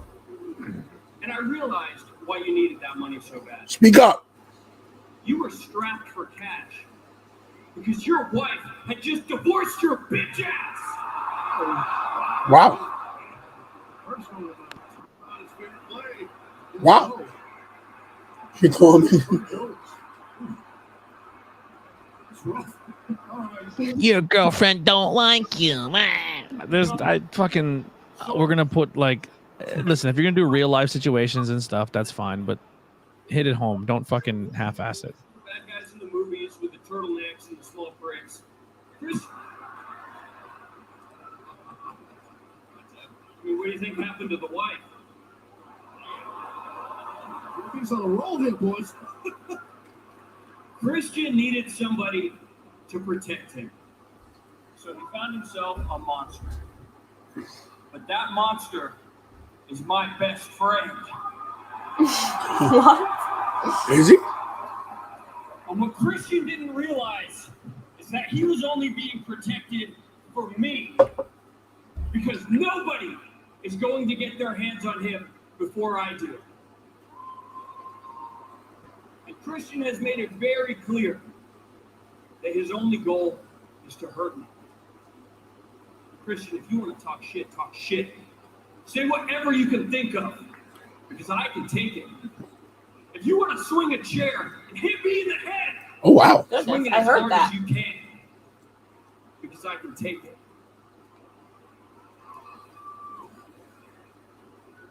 3 years ago, my father.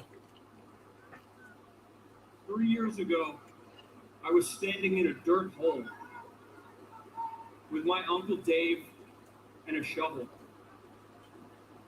watching my tears fall into the dirt and turn it into mud. Whoa, whoa, whoa, whoa, I whoa, dug whoa, whoa. my father's Whoa, grave hold on a with second, my hold own on. two hands. Hold on a second. And there Give me a is nothing. second here. I was all late. I don't mean to interrupt your time here, Jungle Boy.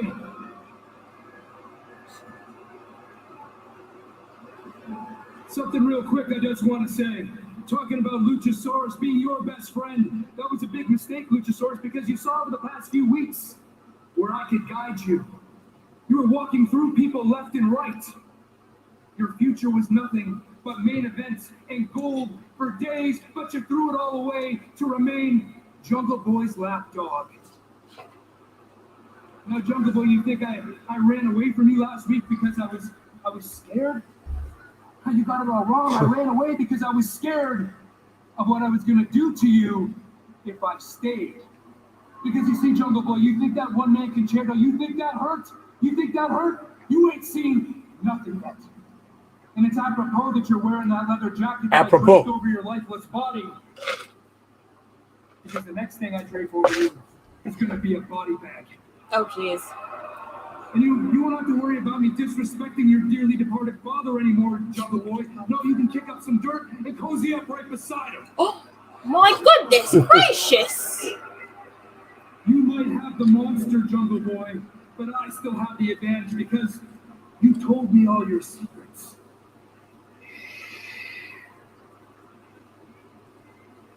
And now I'm going to prey on your weakness.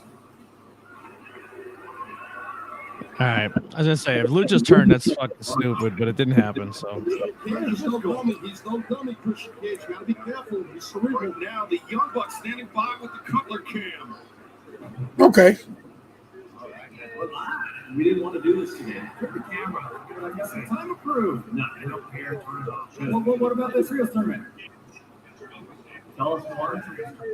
Just announced they're going to be the first ever AEW Trios champion. Who's the third person? No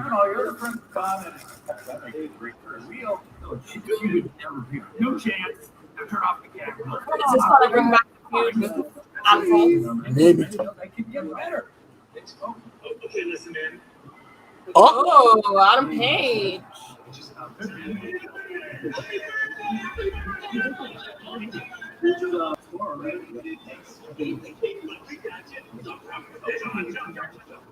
For the longest time. you want to talk about guys on TV who look really personable and fun to talk to, but then when you meet them in real life, they're complete duds? Who's that? The Bucks? No. Adam Page? No. Two people that are on that camera right now that were at Hamburg. John Silver? Yeah, and Alex Reynolds. I went up and talked to him at an event, and I'm the only. How many Dark Order shirts were in the building that day? Just yours. Yeah, walked up and talked to them, showed them my mask, showed them fucking my autographs, like that I got that day of Evil Uno and stuff in Chikara, and they were just like, "Yeah, man." Essentially, like, if you're not paying me, get away from me. I was devastated. I thought they would be a lot cooler. Wow, wow. Wow. Yeah, I'm bummed. Well, uh-oh. What is he wearing? He goes, I think the business just picked up in the chat. Here we go, Ed. This is for you.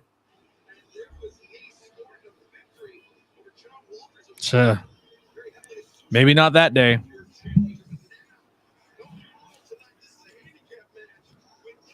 I'm not the only one who said it either. Tons of people who even paid for autographs said they were just so standoffish and they didn't talk to anybody. I even walked up and said, dude, your match with Willow at WNYC was sick. And the whole documentary with Willow and how you guys used to train and work together is beautiful. And I thought it was awesome, man. It makes me even more of a Dark Order fan. And everything that your group stands for is amazing. And Brody Lee. And he just went, huh? That was his response. Cool. Thank you. Let me ask you, do you think the heat had anything to do with it? I don't give a shit, dude. It was hot for me there too, and I wasn't fucking a piece of shit to people. I'd like to just full disclosure, full disclaimer. And I was there 4 hours before they were fucking there, and a day before. Go ahead. The views of this channel that Anthony has nothing to do with views, I think. Where's Keith Lee? There's no one in this chat and in this thing and everybody that supports the Dark Order more than this fucking guy. Yeah, I said, dude, the reason your stable is fucking so amazing is because it represents Brody Lee. Everything you guys have been doing has been amazing. I love, and it made me research more of you guys on the independent scene and seeing things you've been doing at WNYC. I ran down his whole history of his career, and he went, okay, thank you. I was disappointed, man. I was bummed. Why isn't he out there? Dude, everybody in that building is wearing Sergeant Slaughter, Tatanka, Demolition, supporting every single legend in the building, and I'm walking around in a Dark Order t-shirt. And they were like, And I was like, yo, you know these guys? I found their Chikara autograph over at a table, and they're like, nah, cool. I don't know who those guys are. Like, didn't give a shit about anybody and I'm not the only fan who had that experience. A lot of people did, because people came up to me and they're like, yo, I want to go see Dark Order. And dude, they were just, I get it. It was hot, but fucking Butcher Vachon was sitting there, looked like he was on life support, and he was still fist bumping and high-fiving people. Disappointed. Very disappointed. Hey, Ant, did they tell you they don't do drops? I didn't even get that far in the conversation, because when I told them how much I fucking cared about their stable and them as people, and they went, okay, thank you. Like, didn't even smile, like nothing, like didn't give a shit. Like, if you're not paying to be in our line, fuck off, essentially. And I was just like, cool, I'm gonna go fuck off. See you later. And then I went over and talked to Tugboat, and he was the nicest guy in the fucking world. Yeah, I was heartbroken. I was bummed. Kira and I didn't interact with too many wrestlers other than the Acclaimed. Super nice guys. The Acclaim were dope. They were cool. They asked me what I wanted them to do. I said, well, you know what? If you notice in the whole promo, I didn't say one word. And when do you ever see that happen? When someone out-talk me. They said, we got you, Tony. We got you channelizing, Tony. We got you. Right, Kira? They were awesome to me. You know, I was disappointed with the not getting the Booker T deal I wanted to get. But, like, you know, I understand sometimes, you know, people forget where they come from sometimes. I don't know. Listen, I know the Dark Order is not a world beater faction. I know they're never going to be champions, and their stable is about as close as you can get to being completely shut down and being over with. But that faction means something to me. I like the Dark Order. I like what they stand for. I've liked the stable ever since they formed. I was a fan of mostly everybody in it. I own like 4 Dark Order shirts. I have Dark Order stickers all over my car. Like, if you see my personal car, I have a giant Dark Order sticker. I have a giant Join the Dark Order sticker on this podcast table. There's a mask right there with the Dark Order. Like, I'm a Dark Order guy. and they were just like, fuck you. Well, and Alex makes a good point here. SAT, Kara, how were they to you? They were very nice. Man, so nice to my daughter. They were dope. Understood how hard it was to produce for a man like Tantalizer. All they did the whole day was put Kira over the whole day. They came over to my. So, full disclosure, we had good traffic, right? Anthony, what do you think? Yeah. We had good traffic, right? People were really checking us out, right? Your table was right next to the Booker T line that was pretty much out the door all day because it took him forever to get there. Yeah, he was late. But I mean, everybody was in line for Booker T, had to go right past your table. Right past my table.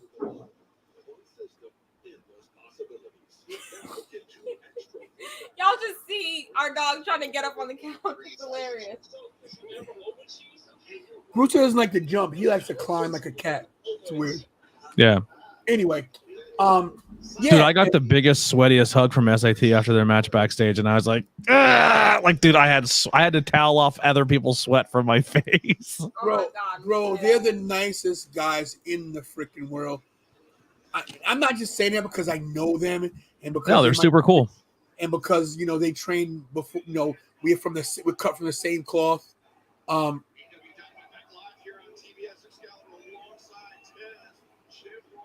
But I'm telling you, those guys are the best. And I gotta give shout out to Paul Laurier because Paul told me months ago, call them, bro. They're friends of yours. You can call them. I was like, I don't. Just because I know people and they're in the business, I don't use them as a contact. The first thing they did when they came in the building is they came up to your table and showed you love. Bro, they came straight to me.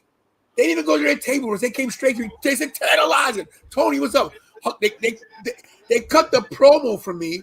Tell everybody, yo, watch the channel. How good this guy is. How awesome he is. Speaking of that day, he was just some fans that subscribed. Took some pictures with my titles. Who's these guys? I don't know. Them boys got drunk as shit that day. They were crazy. Oh, you paid for it. You still got your photo with them. I didn't pay for anything, just for the record. I'm just saying, but you still got your photo with them. I thought about it after the fact. I said, why should I not get a picture at least? I'll be the bigger man, even though he's, bigger than me. But he might be big in stature, but I got a bigger heart. And I'll remember that when I get 1 million subscribers and one day when he wants to be on my show, nice kid I met. Look at that. Look at SAT right there. Now look at the gold they have. Look at the gold. The original TWF title and the current. Come on, man. Come on. SAT in the building. They put me over so much. Say, Tony, you know what a good job you're doing? Yo, you're going to be big, man. Trust me. Yo, stick with us. Look at that. Looking over to the horizon. See that, Kara? I was there. I don't know if I showed you guys this. I was so proud of this. Just to have my name on a piece of paper. I was like, what? Your own table, 8 feet. Awesome. Yeah, but it was a good day. And I'm sorry that that happened to you, bro. It is what it is. Like I said, man, I meet a lot of people and a lot of names and a lot of cool people. I've never had that. I honestly haven't had that experience before. Yeah, Josh Woods is there. I don't know, just bummed. And like I said, I wasn't the only one who had that experience. There's a lot of people who are like, yo, your boys are a little off tonight. Like you're like a big fan of them. They were not very personable. And I was like, yeah, it seemed that way, huh? I know one of the people, they were like that too. They essentially were going over to get their information to book them for shows. Whoa. And they were not impressed with the way that they conducted themselves and said, you know what, maybe we'll spend our money somewhere else and bring other names in. Yeah.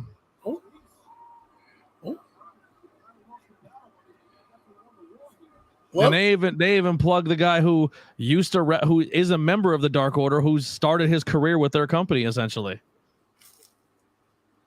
And they're like, yeah, don't care. Don't care. Oh, you know Preston? Don't care. AGM got some work to do. I'm glad I'm not say anything. That's on them, not on me.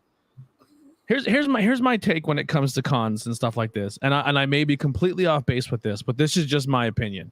And this goes for me. This is just my opinion. And this is the way I would conduct myself if I ever hit a point in time in a career where people actually give a shit about me as a human being, because this world is fucking disgusting. And every single day, the worst things are happening and people are having situations and going through life. But at the end of the day, if your passion is professional wrestling, and you had to get notarized, and of course your hard work goes in there too, but you can work as hard as you want, but if the fans don't put you over to a point where you have a following that you can even be recognized to get to TV, to get to a point where your merchandise is selling, to get to a point where you're being asked to show up at cons and asked to be a Hall of Famer in some situations, and then show up at a con and then demand $150 for an autograph and then treat said fans who got you to the dance in the first place like trash. I'm not a fan of that, man. You work your ass off, obviously, as a wrestler, and I respect that. But it's a 50-50. It's a 50-50 bargaining chip.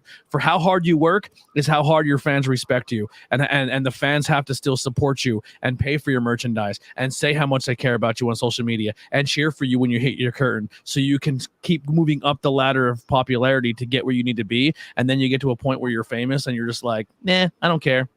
I'm getting paid $3,000 to be at a con right now. I don't give a shit about these people. I got my money. I'm going home.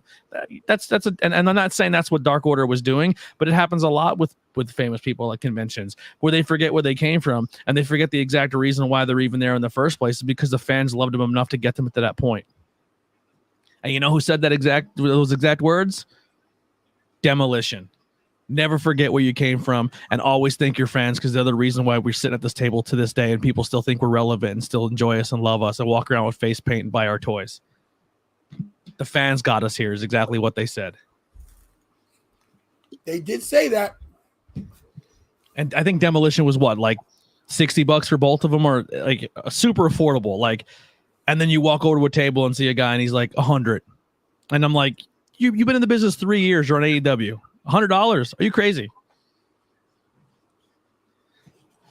I think it just sucks when you go to a convention and people right now are poor. People are struggling for money, and people have to bring $800 to a convention so they can meet everyone they truly care about. And then they get there and be like me, like, dude, I don't have money. I'm fucking broke, but like, I care about and I'm not trying to buy an autograph. I'm not trying to like, hey, I want a free picture. But like, to me, just to walk up and be like, hey man, I appreciate your work. Thank you for all you do. If all you care about me is your dollar signs and you want me to put a $20 bill on your table for something, and then you're like, are you going to buy anything or you're going to get out? And you give me that vibe, that's bullshit to me, man. Like, I didn't have the $20 that day, but I had the $20 for that mask. I had the $40 for your t-shirt because I had to pay for the shipping and handling from Pro Wrestling Tees, and it's $45 a t-shirt. Like, dude, you know what I'm saying? Like, a hi, a thank you, a fist bump, and act like you give a shit about people. That's disgusting to me. I'm going to tell you this from going to a lot of conventions.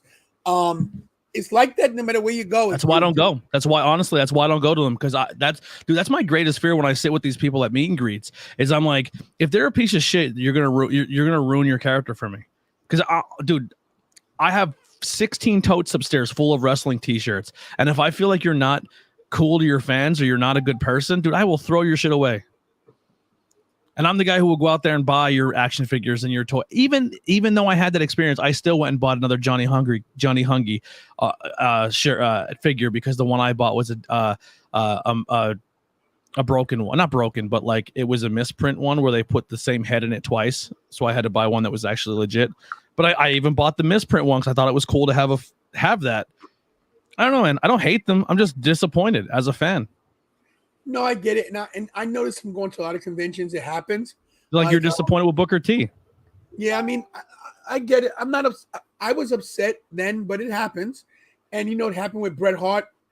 WrestleMania 31. Bret broke my heart, and Bruce Hart, basically trained me for a little bit of the time. I was telling him a story about his brother. I was like, "Hey, Bret, just Bruce told me to tell you hi." Of course, I know you've seen him a couple of days ago, but back in New York, I did a gimmick when he goes, "Oh yeah, He goes, "Thanks, kid." I said, Yeah. "Kid, I'm like, fuck you, man. I'm Fuck 40 you.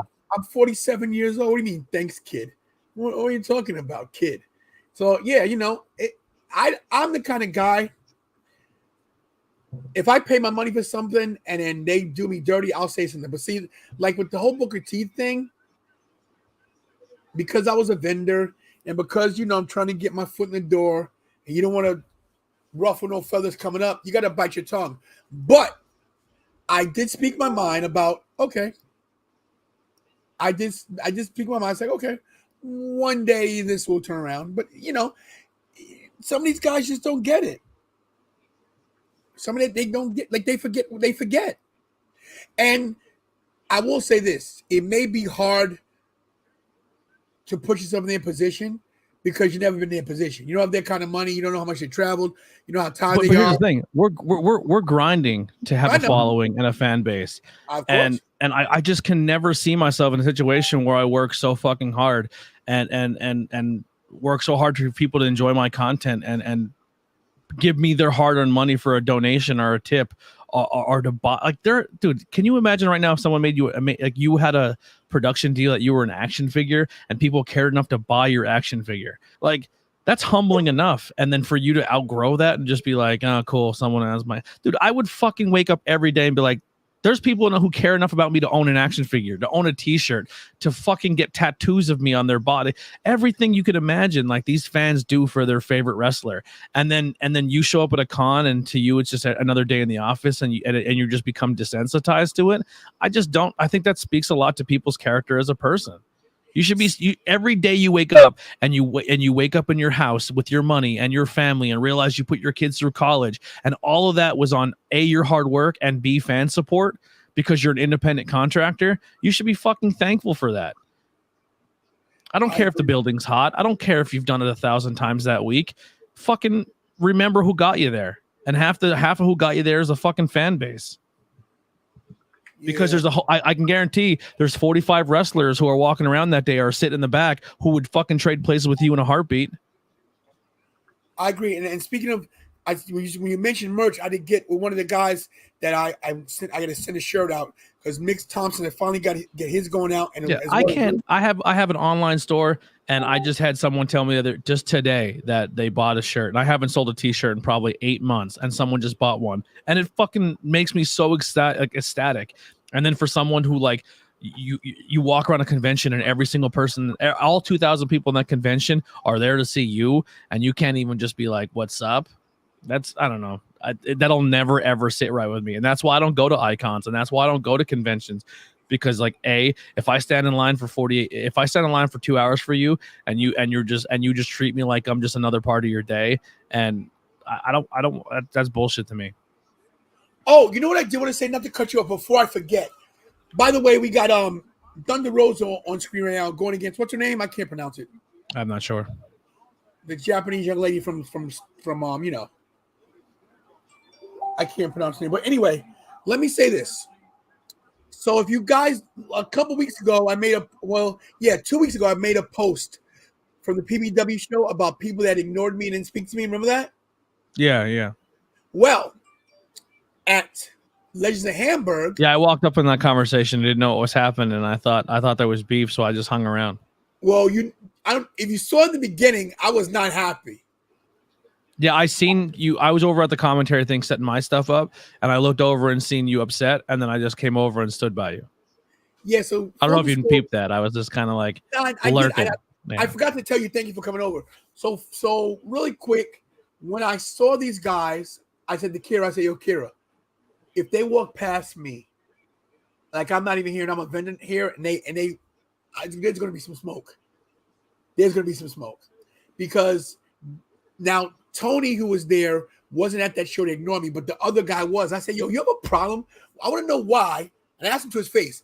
"I want to know why you see me at all these events, and I'm part of the group, and I'm not going to say their name because everything's good. I want to know why you didn't speak to me." "Oh, well, you seem like you were busy." I said, "Nah, bro. I was busy at WrestleMania. I was busy at this convention, this one, this." I said, "You guys walked past me after I, out of my own pocket, paid for the entire table's food, including my boy Dave LaGreca, and you guys don't speak to me, what's the problem, yo? No, there was some miscommunication. So long story short, a member of the group that's no longer in the group was upset because I was going to the front of the lines and getting pictures and getting interviews with the wrestlers at Icons of Wrestling. Not knowing, I had full autonomy to go backstage and everything because I was a talent that day. Yeah. So they just thought I was being, he channelized, so he thinks he's better than everybody. No, I had permission. So apparently I got a picture of Sting, which he's not even my guy. You know what I mean? And they thought I was getting Sting pictures for free because he was charging $100. $100 a photo, bro. Never do that. Don't give a shit. But anyway, I love Shawn Michaels. If I walked up with like $100, like, have a good day, Sean. Yep. But I spent $300 in chalk line shorts because I represent you. You're not getting another $100 out of me. Sorry. I hear you. But long story short, I will give it to Tony Adams. They came up to me. Tony, you got no problem with you, man. Whatever's going on, it's had nothing to do with us. Sorry, bro. It must be some miscommunication. He hugged me, shook it out. So to everybody in Busted Open Nation, I said it. Everything's good. That's it. Yeah. Yeah, I'm the same way, Steven. If I see people at restaurants and airports and shit, like, I don't bother people. The only time I ever seen someone in an airport and I kind of was like, oh shit, because they caught me off guard was I was about to board a plane going to Vegas and I stood up and like where I was in the Philadelphia airport, we were sitting in seats and then right behind our seats was a McDonald's and there was like spots where you sit up on a high counter. So essentially when I stood up and turned around, they're eating on a counter facing eye to eye with me, like their eye contact because the way the it was uneven. And I turned around and it's the Blue Meanie. And I was just like, oh, Meanie, what's up, my guy? And he's like, oh, hey. And I was like, yeah, I'm just heading to Vegas, man. Great to see you. And he goes, I'm heading to Vegas too. And he told me what he was doing there. We had a small conversation. But the only reason I said anything is because I stood up and we were literally eye to eye with each other. And I'm a wrestling fan. So I was just like, hey, but I didn't ask for a photo. I didn't ask for an autograph. Just, hey, man, I appreciate you. And I've seen him 17 times after that. And I still don't have a photo with the Blue Meanie or an autograph. Because I don't know if like my fear is if I'm like, hey, can we get a photo together? And they're like, yeah, $20. I just be like, I'm good. And I would like, and I get, sure, that's how you make money, but just like, I don't know. It's weird to me. Just a strange dichotomy. I don't know. When money gets involved, I get strange about it. But yeah, I'm the same way. And I had the same thing with at this show there too. I had free roam to walk around. I got a wristband. I could have cut lines and said, "Hey, I'm here for Outbreak. Can I get a quick thing with you?" And I didn't even do that, dude. I just kind of walked around, did my own thing. I didn't jump anyone's spot. I didn't force myself on anybody. I just said, you know what I mean? I just kind of said hi to a few people. The only person I think I really said hi to at the table was Tugboat because there was nobody at his line. And I just went like, hey man, we did a whole podcast on your stuff and great to meet you. And I got a quick photo of the Shockmaster helmet and I walked away. But yeah, I'm going to, Brock, you're not lying. This match is not good. It's a shame, man. I love Thunder Rosa, but just, so do I. Just her title run is not like same with Adam Page. His title run did not connect with me. It was okay. It was me neither, but it was okay. But and I love Thunder Rosa. I think she's fantastic. I think they're giving her their own opponents because they can't put her against people they want her with yet. Because it would mean they would have to change titles. They already did it once with Toni Storm and she beat her, and now they're like, well, shit, Toni Storm is the plan, but now how do we get back there again? You think it was a mistake not putting the strap on Toni? I do. Right now, I do. Yeah. Another guy I went and talked to and had a whole conversation with, and because nobody was at his table, everyone got their moment with him. And then when someone did come up, I said, "Hey man, you have somebody here." And then he went up, did his thing with the fan, gave him all the time, and then we talked again. But Mil Muertes was the nicest dude ever, man. Brock, maybe, who knows? She might have an injury we don't know about, or maybe the opponent she has.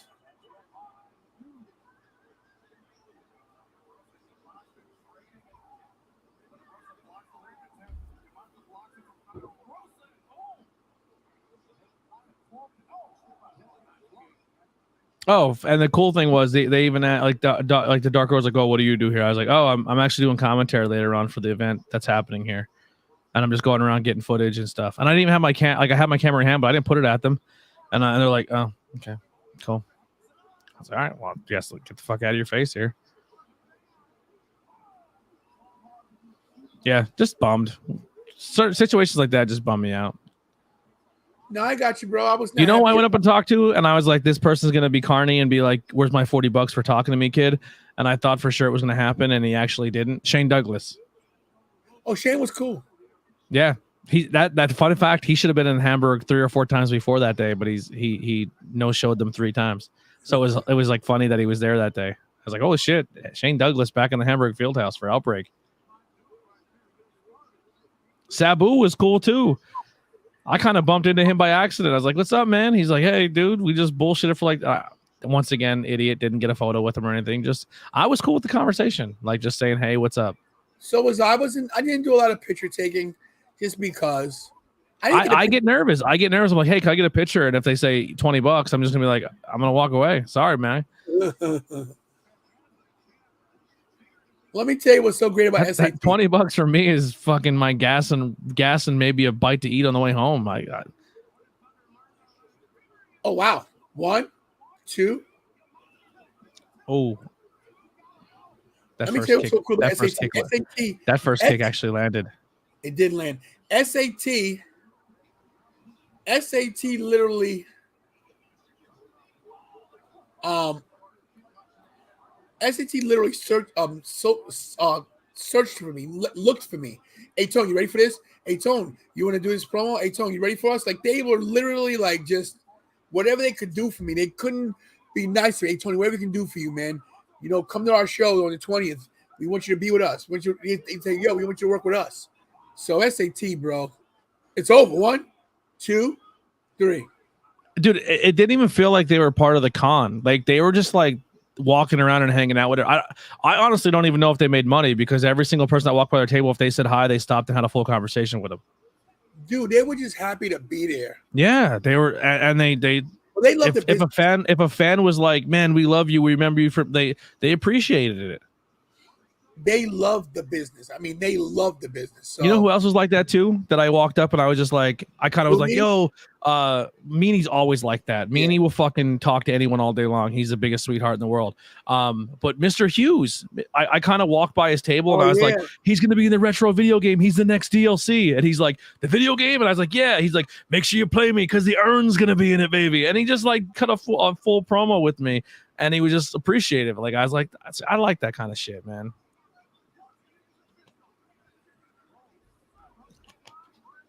And then Tony Atlas tried to tell me that the Piper Snuka thing didn't happen in Hamburg Fieldhouse, and I was like, "It did, Tony." "No, it didn't, brother. We were long gone before that happened here." I go, "It happened here, my guy." Yeah. Matt Hardy versus Christian? I don't know about that. Next week. 2 weeks. Now I'm actually going back and watching it again just so I can double check to make sure it actually 100% was. Uh-oh.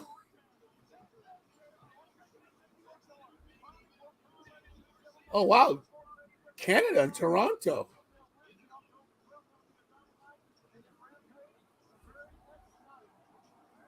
Tonight's flown by, huh?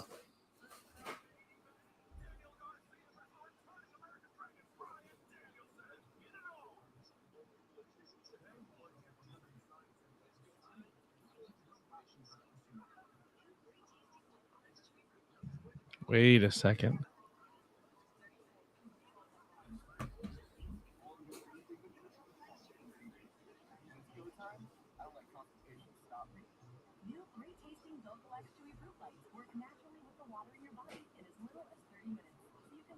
Oh, gee, she scared me.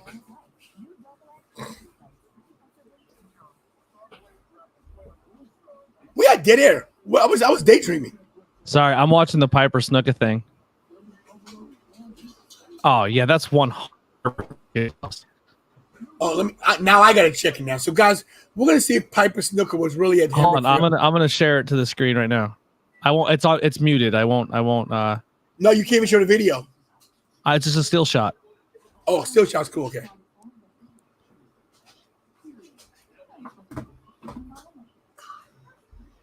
Oh, what the hell? look at the roof. Yeah, that's it. I'll do another frame here. There's the door. There's the locker room door. That's the garage door. Yeah, that's it. Don't move it. Don't move it.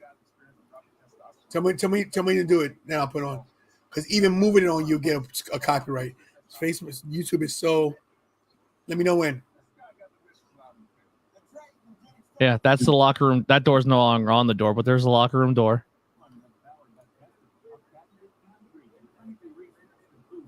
And then that's the door to go outside. Right there. Right in the corner. Yep. That's 100% the Hamburg Fieldhouse. Yeah, well, you know. Tony Atlas. Come on, my guy.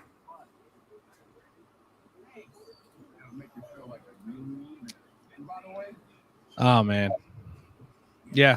Besides that, the show was fun. That just kind of bummed me out. It was 37.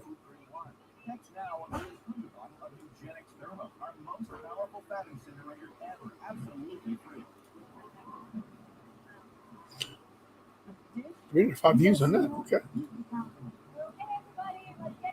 250 on this. Oh, not bad. Our numbers are pretty good tonight, buddy.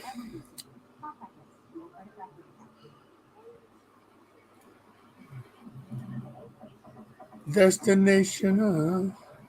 Hold on there.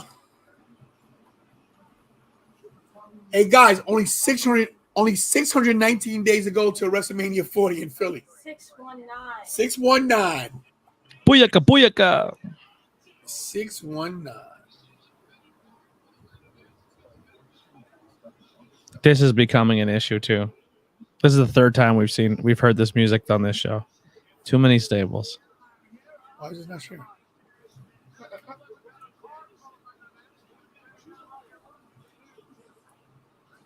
You want to hear a pop? Wait till this fucking thing goes off.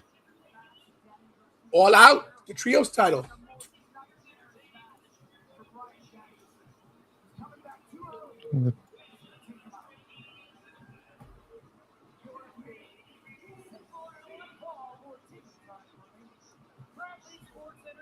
I know people like Daniel Garcia are so glad people like Moxley and Daniel Bryan or Bryan Danielson are in AEW because they get to be in the main event on the show. Dude deserves. He's so good. He's back, baby. The American Dragon.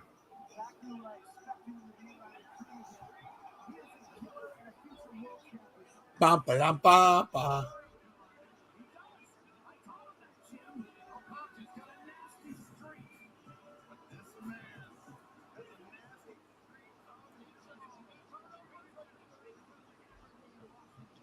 Let me see real quick.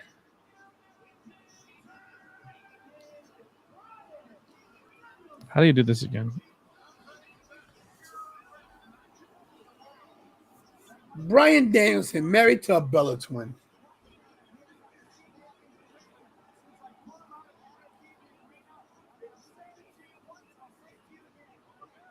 Wow. Sneak attack. There go the yes kicks. Wow, he's putting a boost to him already. Oh, he's gonna kick the shit out of him. This first night back. I'm sure he's in Daniel Bryan's Garcia's gonna get offense in, but he's gonna take an ass whooping tonight.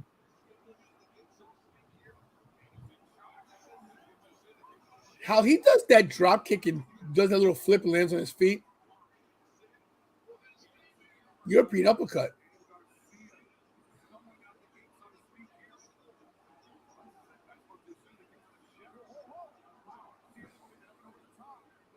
Oh, Bryan Daniel Daniel Bryanson. Brian, you know what I mean. What's his name? Bryan Danielson. Thank you. Daniel Bryanson. Bryan Danielson Bryan. The guy, the yes dude. The yes dude. Poor Kip Sabian.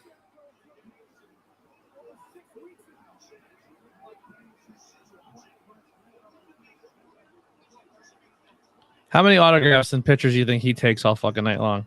A lot, because at Arthur Ashe Stadium last year, Grand Slam, he was out there the whole day. Good for him.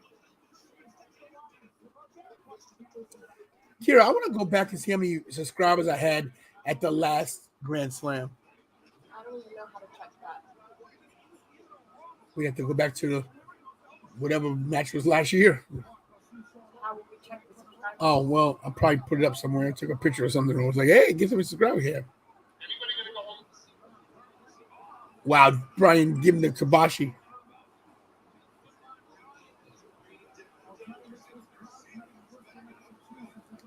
For as old as Sting is.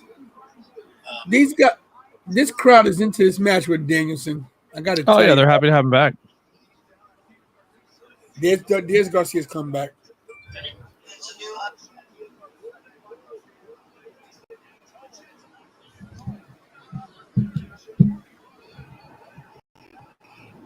Mm.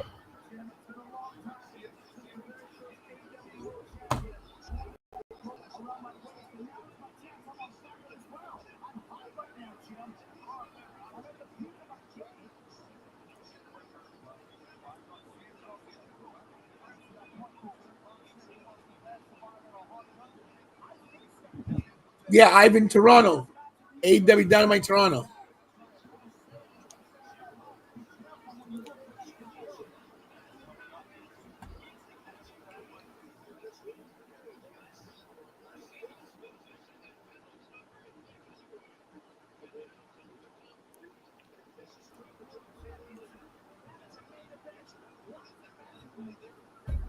Oh, it's pulling back the protective barrier. Thank you, the padding. Thank you, which is a protective barrier for the floor. When I think barrier, I think it's a barrier. You know what I meant.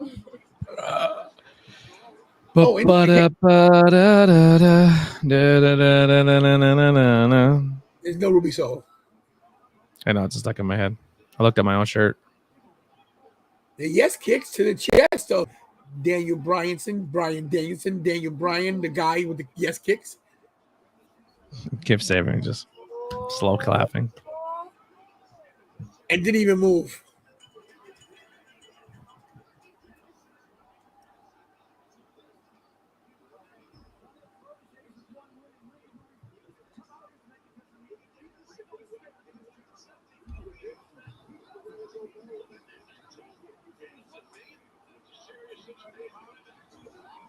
That drop kick, that missile drop kick, bro. You lay on your back, bro. What is this the list of? Yeah, Stephen Chambers, is this the list of your favorite? Or these are all the... No, he's just saying these are all the teams in it. Santana Ortiz, I wouldn't consider a team anymore. The Wingmen, one of them's hurt. Who's the Thrustbusters? Dark Order, I don't think has been in the tag team contention ever. I wonder what the Dark Order would have really looked like if Brody Lee never passed away. Like if it would have been more of a, a stable taken more seriously. I don't know. It's tough to say. All I know is I miss Alan Angels and Stu Grayson. See, I get why they're doing this, but I think it's a bad look. I don't like this. What the fake especially with a guy like him that everyone knows he's had a lot of issues.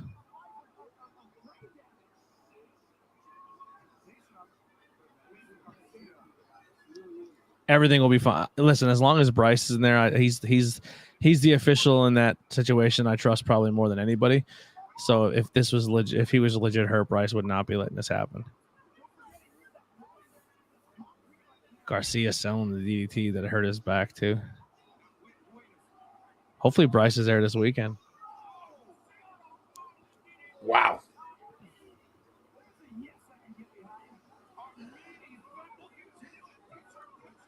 He said, relax. Picture in picture, everybody. Jesus, that shot of Chris Statlander holding her up with one arm while she's flexing with the other. What a boss. No Wardlow tonight. Can't have him out there every week. That's true. You're gonna have that situation where he beats your entire roster if he's there every week. Like that's why they cut away from the camera. Daniel did a little blade job. Oh, Are you saying he's busted open?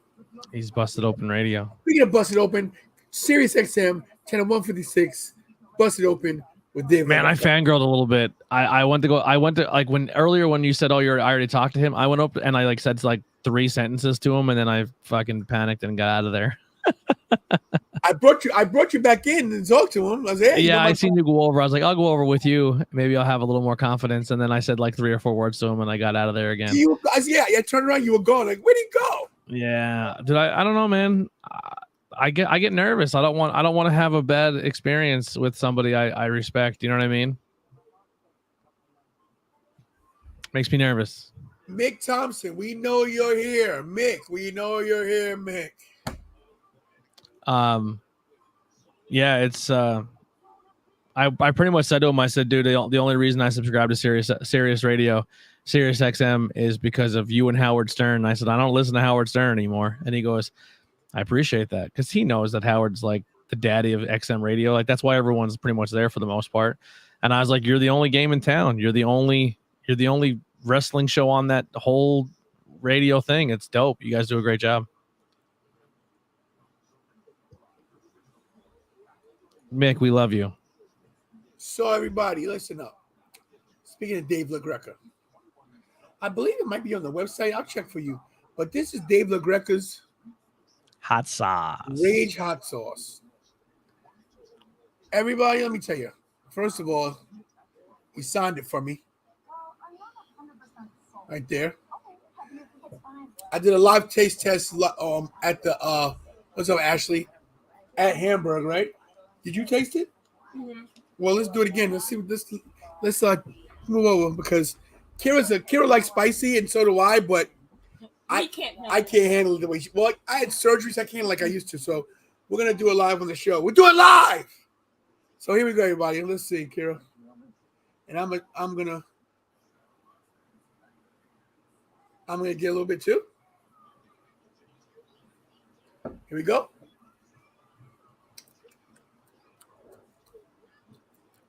My God. Is it vinegary? It's good. Immediately hot? Immediately. Like it. Does it taste good though? It tastes good, but it is. It's like, you know, you taste hot sauce, you get the nice taste flow, and you get the kick after. It kicks you first. It kicks you first, and then it soothes down. Okay. So it kicks first. But let me tell you, Dave LaGreca hot sauce. It's the way to go. Mick, he said your shirt was shipped out, right? You shipped his shirt out? I told him Friday. I'm shipping it Friday, Mick. Shipping your shirt Friday. As well as Lincoln Hawk shirt is going out Friday too. Did you shake it? You're supposed to shake it. Oh, is that what it was? Oh, I didn't shake it. Is that why it's so hot? Jakey Bakey said, Tony, take me under your wing and teach me how to be as great as you. Oh, thanks, Jakey Bakey. But I have to talk to mom and dad. Crimson mask, red habanero peppers. Jeez. Woo. I did one episode of a hot sauce on the podcast. Ooh, I got to mute this real quick. This might be my new intro music I just got. Denny Garcia now kicking the living crap out of Bryan Danielson. Feeling my heart. Me too. The hot sauce is good, guys. I wonder where you can get it from. Let's see. Dave LaGreca. GeminiCrow.com. Here it is. I said it was GeminiCrow.com. I know. All right, buddy. Look, this is Dave LaGreca's hot sauce right here. $10.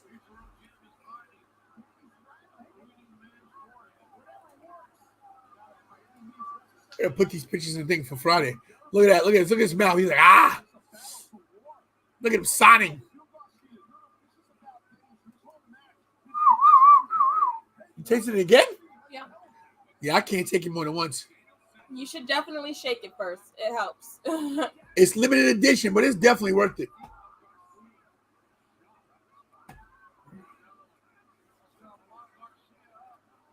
Yeah, Steven Chambers, man. They're both young. Definitely a bright future. Oh, Kira, please God. No, you got it. I'm gonna kill you. Here we go.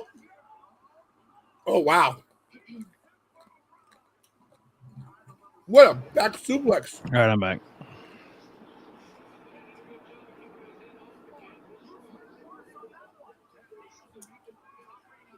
This is a wrestling match, everybody. Look at this.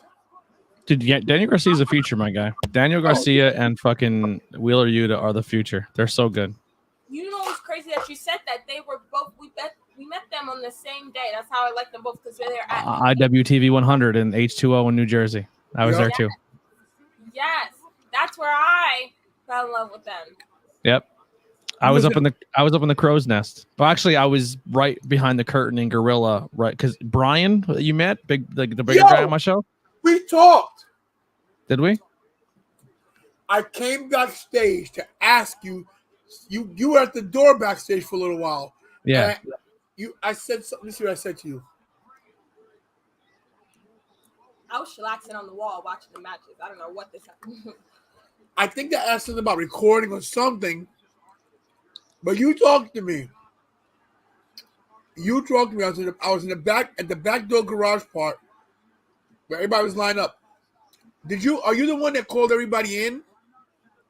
No, I hadn't. The only thing I did for that show is so I did the show before that show. So there was a show that happened before IWTV 100, and I was doing commentary for that show.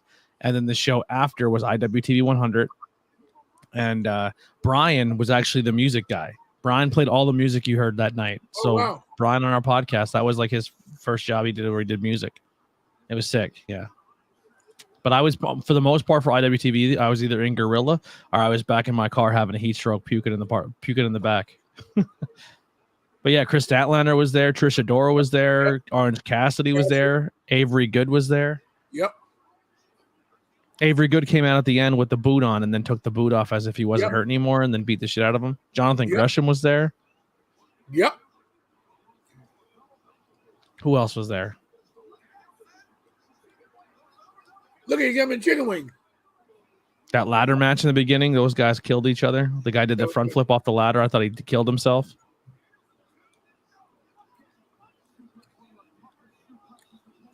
Uh-oh, here we go.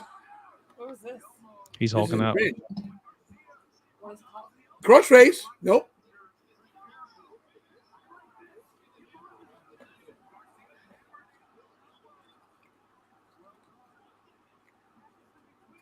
Brian Danielson is getting pissed. He's actually hulking out.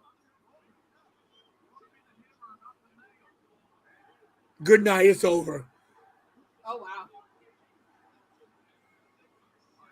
Oh, my gosh. Don't give me hiccups. Here we go.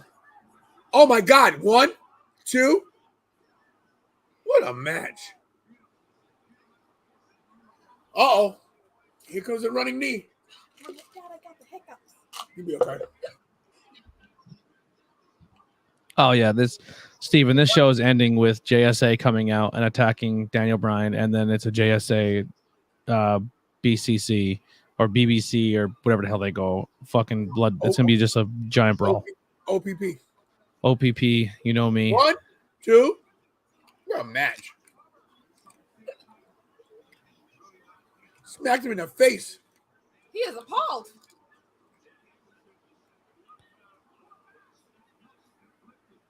Wow. Wow. Back and forth. Running knee?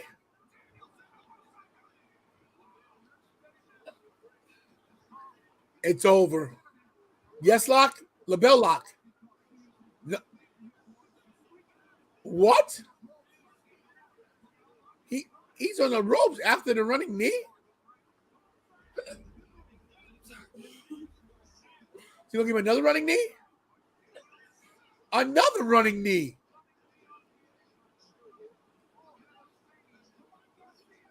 Garcia is so good. What a match. Oh, who is that? Oh, they got his leg. Who is that? Someone's holding Brian's leg. driver. What is going on? Sharpshooter. Are you gonna make Brian Danielson tap? No way will he tap. Oh. Oh my God. Passed out. Wow. Wow.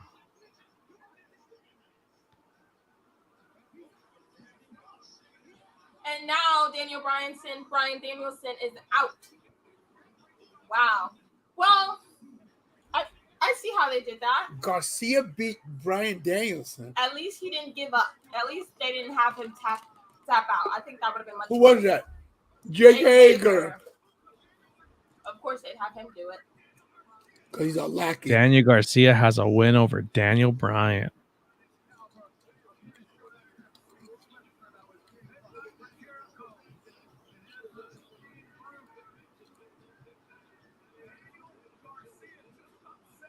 Oh, he tripped.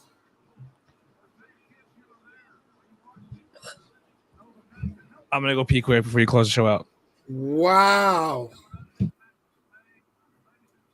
Not a bad match. It's actually a great match. We got a lot of time. That was like a 10, 12-minute match. Matt Hardy. Where's he been? Daniel Garcia closes the show. Nicely done. Wow. Yup. Suspect finish. It's definitely a... You with the hiccups with the hot sauce. Wow. So, Kira, what do you think about that? I'm in shock right now. His first match back, too, in months. So, sorry. I like Danny Garcia, and I like that he won. Yeah. And stop it. And I like that they didn't have Brian Danielson tap out, because that would have made him seem a little weak, especially, as you said, coming back after a few months of being out on injury, I'm assuming. So it was a great match. It was a nice, lengthy match. Great wrestling, technical wrestling. You can see the whole fam back there. Why's he crying? We're gonna get some good nights here. What? Say hi, Nation. Cause what? Hi, Nation. Jeez. Cause what? Yeah, come here. Don't cry. Here you come. What are you crying for? I lost my bat. What? I lost my bat. You lost your bat. Where's your bat? I lost my bat. I don't know. Well, Love that shirt. Blue and gray Batman. That's the way to do it. He said that's your shirt. He said likes your shirt. Mr. Anthony said likes your shirt. Say thank you. Thank you. I love Batman, but Batman's best when he's blue and gray. That's my favorite color scheme. Who is this? Hey, what? Oh, everybody, look at this. Twitch is giving us, wow, promo code. Wow. Oh, we're so lucky. Oh, my God. Promo code, 10 viewers for a whole day. Okay. Yeah, thanks a lot. Anyway, I think with your hiccups, Dynamite, great show. Great show. Great show. Great show. It kind of slowed down a little bit in the middle of the night, but I thought it was like it was consistently. Yeah, it flowed all night long. I didn't get to see that. I didn't really watch the Swerve match. What are you doing? I'm looking on the show. Oh, okay. Okay. Shush. Quiet. I wasn't really watching the Swerve match, but yeah. So, good night. Good night. Oh, where's Richie? Who? Who? Richie. Who? One day. We'll see, Will. We'll know more on Friday, I think. I think it's gonna be Gargano. That's my pick. Let's see what before we leave. Let's check the poll.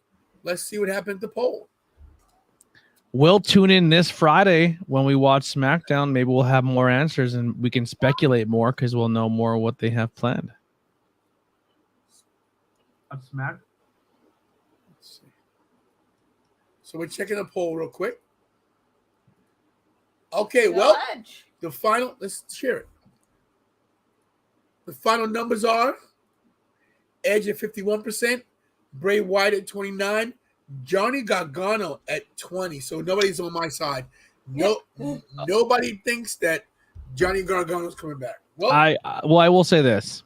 I feel like if anything, hopefully what I have done to the Tantalizing Nation is breathe some reality into this fan base, and the fact that they picked Edge and not Bray Wyatt has been a good thing, you know.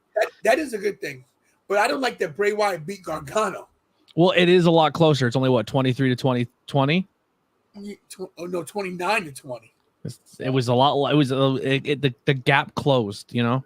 It did close, but I thought it was a good Dynamite. What is with your hiccups? Sorry. The hot sauce. Hot sauce gives you hiccups. What? I want the flash card. No. Okay, we don't care about the flash. What do you want to show? I want to keep it. Okay, you can keep it. Thank you. What is it? It's a flash card. Ah, cool. Okay, so thank you. Okay, so thank you. Kira, take us out. Anthony, tomorrow night, what are you doing tomorrow? Oh, yeah, tomorrow is Thursday, huh? We are doing the future of WWE, so we will be speculating on the podcast what we think the future of WWE will be. Some of my stuff will be recycled from here, but you will hear more things from Brian and Andy and Kelly, and as we talk about where we think WWE will be going with this new direction. Nice. Tomorrow night, what time? 7:30 on YouTube, on our brand new over 200 subscriber YouTube channel. Tell your friends, share the links, tell them we exist. Help us to get to that 1K before the end of the year. Kira, Dad, you're the I worst. can't. The worst ever. Tomorrow night, what time again, Ant? 7:30. All right. Also, tomorrow at 12 p.m., the interview with Alpha Jr. goes live, so you can see that as well tomorrow, earlier on in the day. If you click that Alpha Jr. link right there, you can click notify me, and you'll know right away when it goes live. Interview with Alpha Jr. and my third episode of TTP Backstage. TTP Backstage. There it is. All right. Alrighty. Thank you, everybody, for coming into the chat tonight. Thank you, Anthony, for coming back. Oh, well, we Southern now? I like to switch it up sometimes. Everyone that's new that's coming into the chat tonight, make sure you guys subscribe, like, comment, and share, and share again. Thank you. What are you doing? Thank you to Mikey for coming in. We're coming in a little late, but he's still here. Meg, can you hit the music, please? Make sure you guys